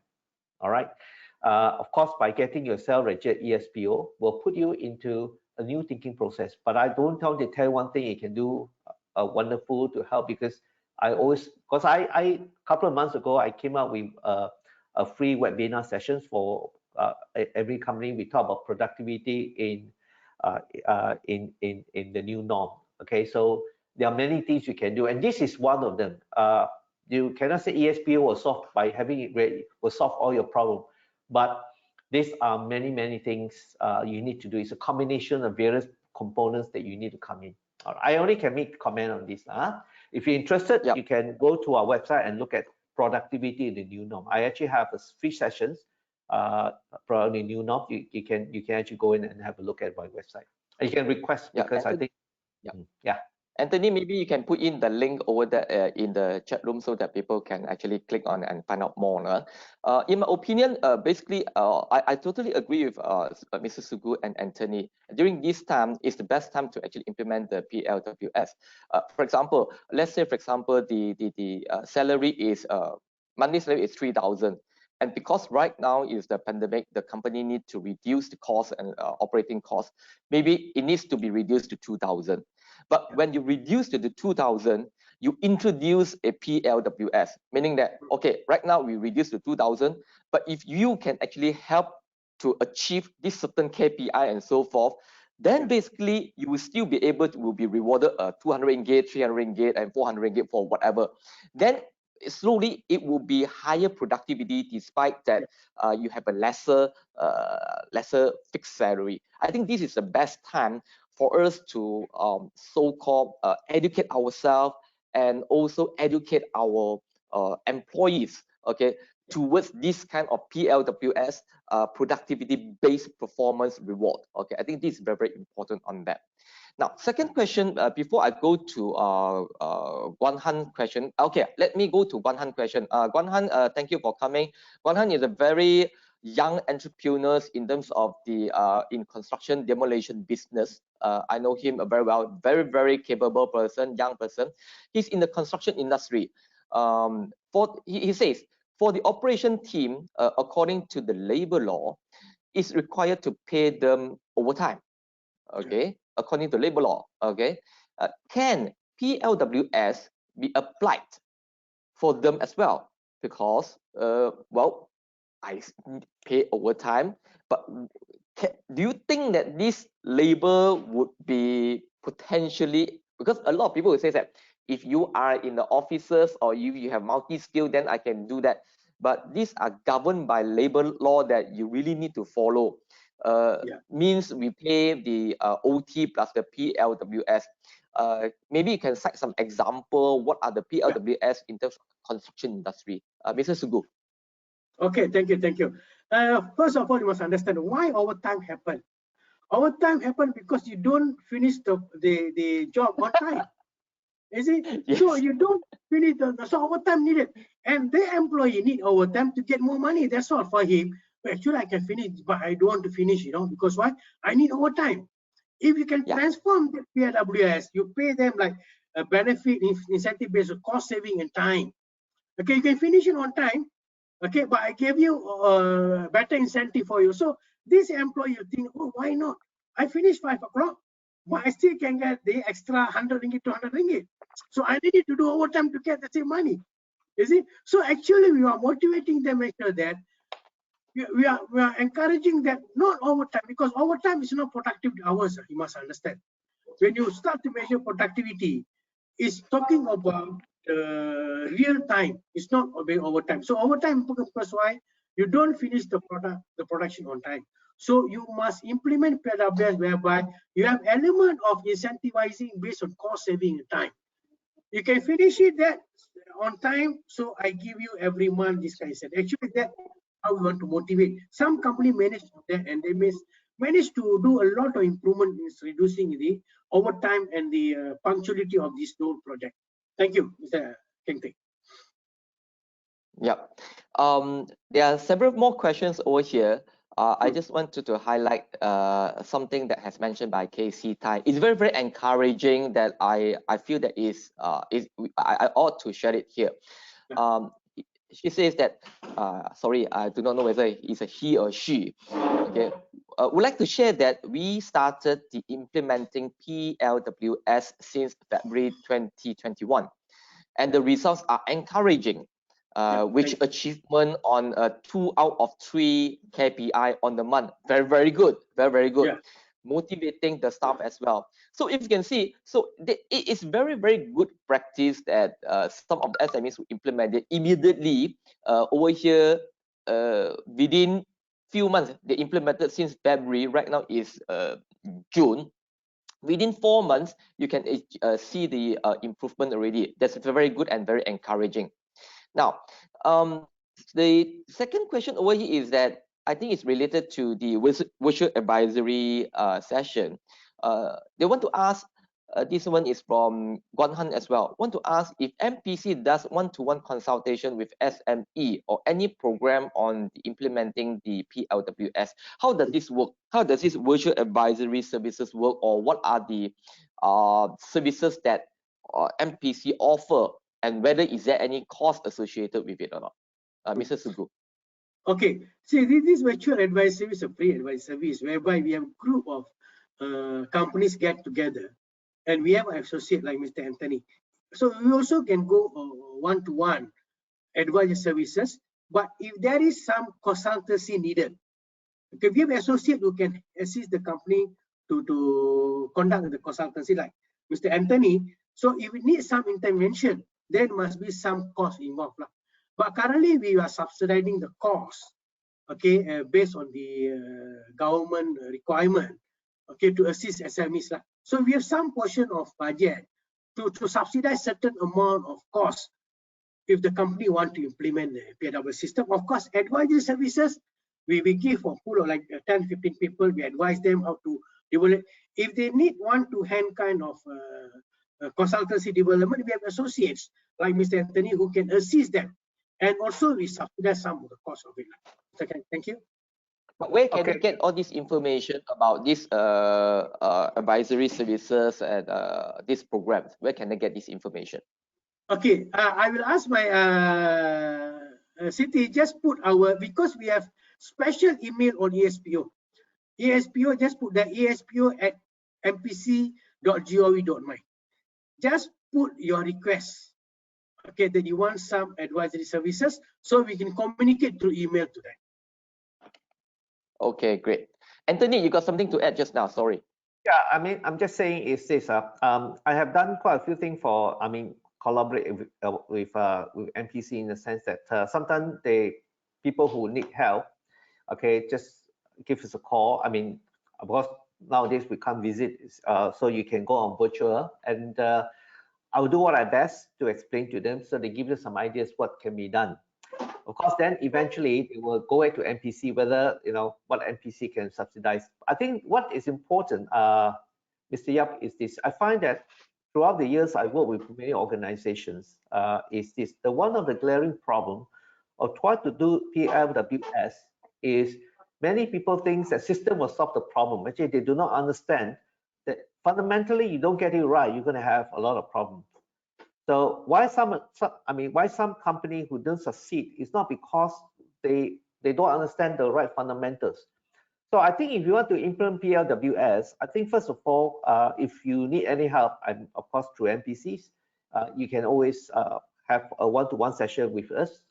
Please, there's no cost involved. Don't have to worry. I mean, if there's a time available, unless I want CEOs and top executives to have a clear understanding of things like this, because even like, for example, there's so many terminology used in KRA la, KPI la, OKR, KFA. Everybody are very confused. All right. Yep. So I will be the first one to register. Yeah. No, actually, we have a free sessions coming out on the 7th of July. Actually, it's a free session. It's a 1.5 hour where I'm going to tell people, please don't get confused with all this terminal, OKR la, KFA la. So I'm going to solve the myths of all these things, so people begin to understand what the whole thing's all about.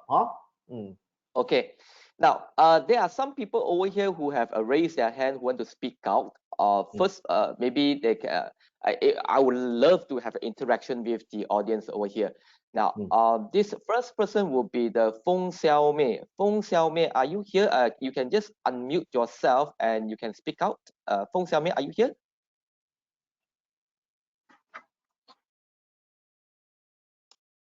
Feng Xiaomei? Nope. What about Alexis Chua? Sounds very familiar, Alexis Chua. Alexis Chua, are you over here? Secretary, are they able to unmute themselves? Siti, please assist them to unmute. I already unmute, but then might be the not identified. Okay, is Feng Xiaomei? I think the King Chong Leong on the hand, on the raised hand. Okay, let's have Kim Chong Leong, please.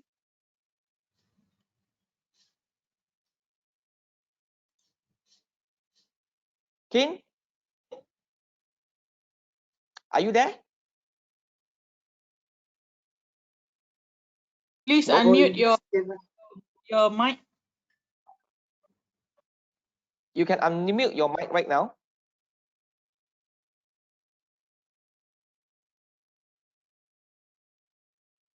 I'm sorry because I'm unable to see you over here. Okay, since we have no response over there, there might be some technical issues over there. I go to the some other questions over here. Now, this question would be from the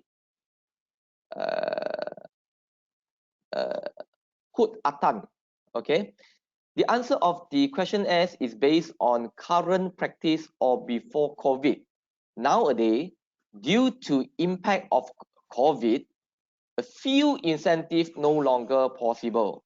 Okay, because that last time they have implemented the PLWS, but because right now because of COVID, it's tough. The companies really are in a tough side. They need to actually minimize it. The business is bad and the operation cost has increased. Now, again, when there is a PLWS, it's on the productivity. The employees might still be contributing a lot, very productive. But right now, company suddenly says, hey, I'm sorry, despite that you are productive, I'm not able to pay you or to reward you or to incentivize you of your productivity. How would that affect? If there is a company who is facing that kind of situation, they are forced to reduce it. They are forced to cancel the PLWS. So, what's your opinion on that, Mr. Sugu? Okay, a very good question, a very interesting questions. To answer the question, I think the system is not currently what you're practicing. Even you have practiced that before COVID, but you already have in your compensation system for the last 5 years, 6 years, 7 years, you have it. But currently you cannot implement it because of COVID-19. It's okay. You have a system. So currently you don't pay. Previously you paid. So you can answer yes. For example, you keep on paying a product incentive, but because COVID you don't pay. But yeah, but it's okay for them to not to get the eSPO. But the matter right now is that how are we going to cushion or calm down our employees with such situation? Yeah. Okay. Previously, maybe they like profitability bonus, productivity incentive, a lot of them. But currently, you cannot pay them because the company are not making any money. No profit, no nothing, no sales, nothing. So I think the employee will understand that they are not making anything as long as just pay the fixed bonus, fixed component enough, the basic wage. Even there is no increment, for example, for 2021, no annual increment, no productive incentive. I think the employee will understand the company can afford to do it. You see, I think it all depends how you be very transparent with them. Now, for example, Mr. Keng Teck, if the company say we cannot do business, we have no business, but suddenly you can see the big bosses change their new car, the company are very bad, but suddenly the new car come to the office, or they make some renovation, do some furniture. So you are not leading by the example. If there's a problem arises, you must make sure that the whole company affected. So employee will be more concerned when you lead by the example, because the company are having difficulties. And the management, the top management, the employees also have the same difficulties. Not only the non-executive, the executive also must show some example. Yeah, but Mr. Sugu, there are a lot of like myself. Okay, I even have to reduce my salary. Okay, but my employees are asking for increment. You see, they're still asking. They know the situation. They are working much harder, and these are the situation. We are leading by example. But this is the tough time that we need to go through together. Anthony, what's your thought? Okay, first thing first, I think, okay, the most important thing is this. There must be, at this point in time, enough engagement between the employee and the employer. as a CEO, as a top executive, I think there must be clear understanding what the situation. And also, I think as top executive, we also need to understand the situation of each of the staff. And then after that, everybody had come together, and you also had to create activity which important enough to motivate everyone. Now, of course, if the situation are bad and you ask for an increment or increase of salary, I think there's an issue of communications. Either the staff do not know what is going on, or second thing is making sure they understand the situation, have a long-term plan. At least you must, okay, plan is, let's say in the next, by end of 2021, what is the situation? Everybody need to have a plan, but instead of going on for a long time, don't know what's going on, I think it's also not fair. So which means to say that, like for example, I have planned until end of 2020, but things didn't improve, then you need to have a plan on 2021. So I think as a top executive, you have to plan A, plan B, plan C, plan D, no choice. But I think important thing is at this point, continuous communication with the staff is very, very significant. So that everybody understands the situation. Yeah, totally agree with that, because most of the SMEs right now, they do not have even a plan. SMEs, they are not good in business plan.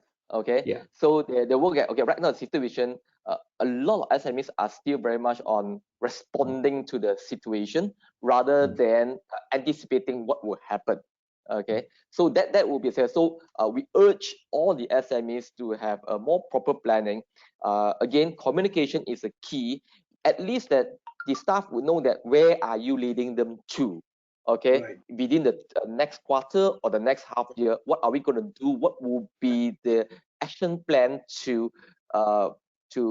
beef up your business so that we can up again? But if you do not even tell them what are you going to do, and you already right now minusing your PLWS, you are reducing the salary, a lot of them will be your talent will be leaving you. Okay, your talent will be leaving you. Okay, let's give another opportunity again for the either Feng Xiaomei or Alexis Chua or Kin to raise hand to speak up. Are you able to speak up already? Still no? Okay, if no, I would ask the last question. Alexis Chua is already left. But then who else can talk?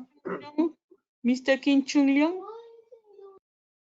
Mr. Kin, are you able to speak up?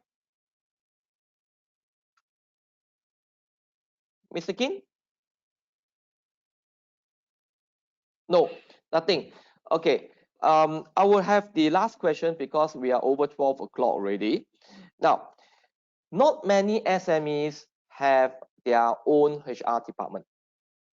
Some of the SMEs are still small. A lot of them are multitasking. Okay.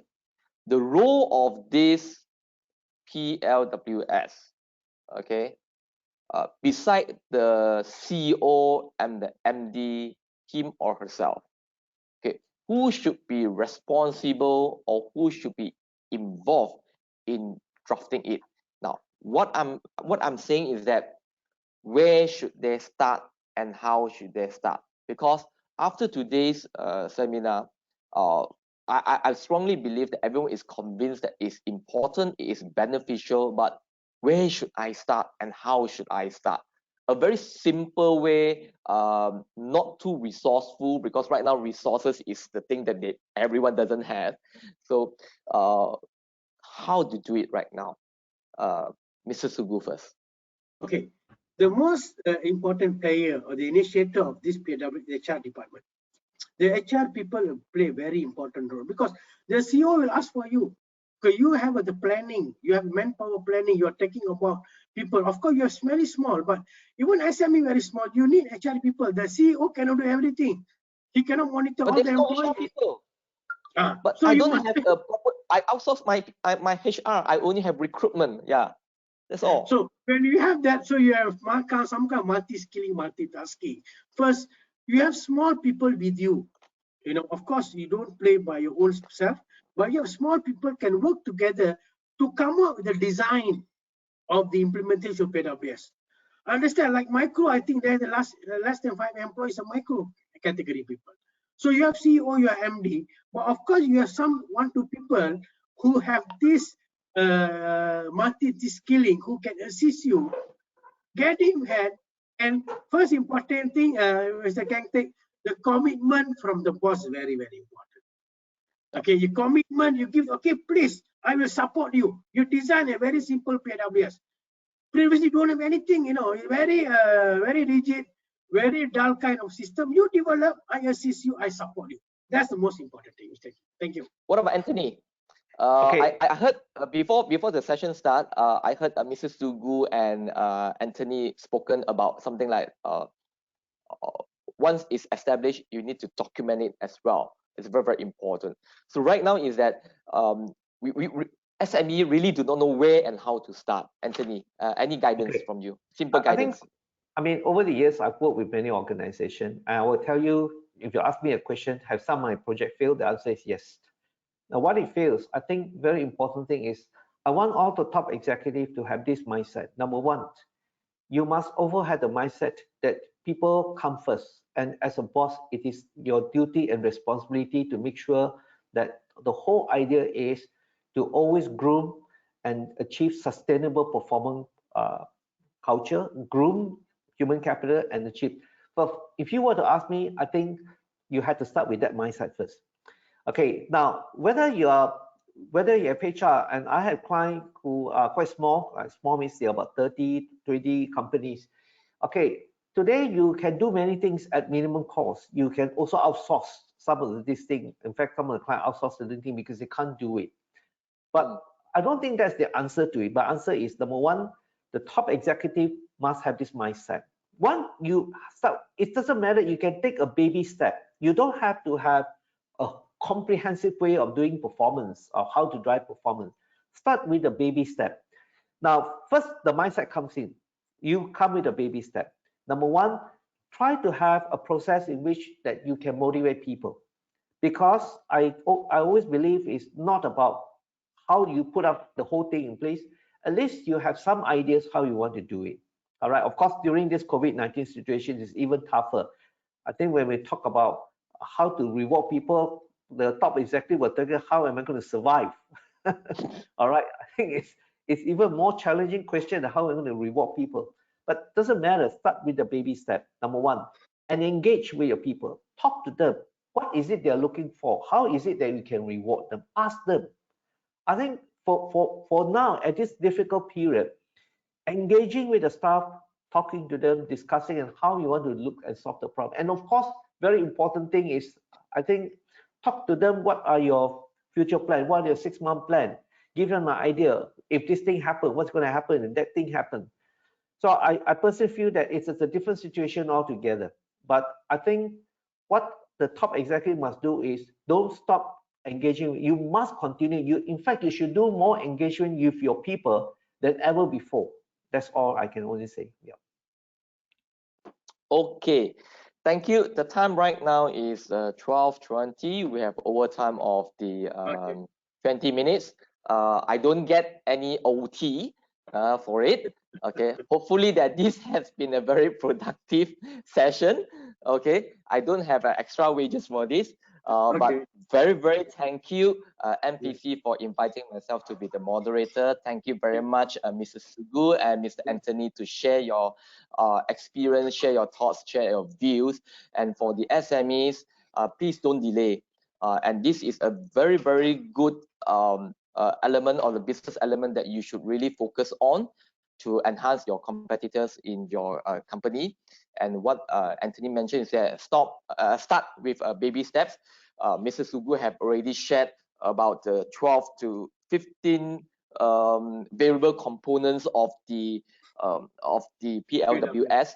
We just need to do one of them, start with one of them and learn from it, and continuously we actually enlarge and actually put it into a more comprehensive framework. And with that, I would like to thank everyone for your attention, your participation, and I hope that everyone would stay safe and being productive. I know that it's very, very tough surviving in this pandemic. SME Malaysia continuously engaging with our members and the SMEs at large to fight for the benefits. and we continuingly to engage with the government to raise up the concern of the SMEs, and we hope that the pandemic would be very fast reduced or stopped. At least that this year we will have everyone will be vaccinated, and we can go out and with full-fledged, full force of the economy again, and everyone will be able to grow from 2022 onwards. And with that, thank you very much, Mr. Sugu, Mr. Anthony, and everyone. Thank you. Thank you for coming for today's webinar. On behalf of the MPC and SME Malaysia, thank you very much, and hope to see you in the next webinar session. Thank you very much. Thank Okay, you very thank you, much. thank you. Thank you. Thank you. Thank you. Thank you. Yeah.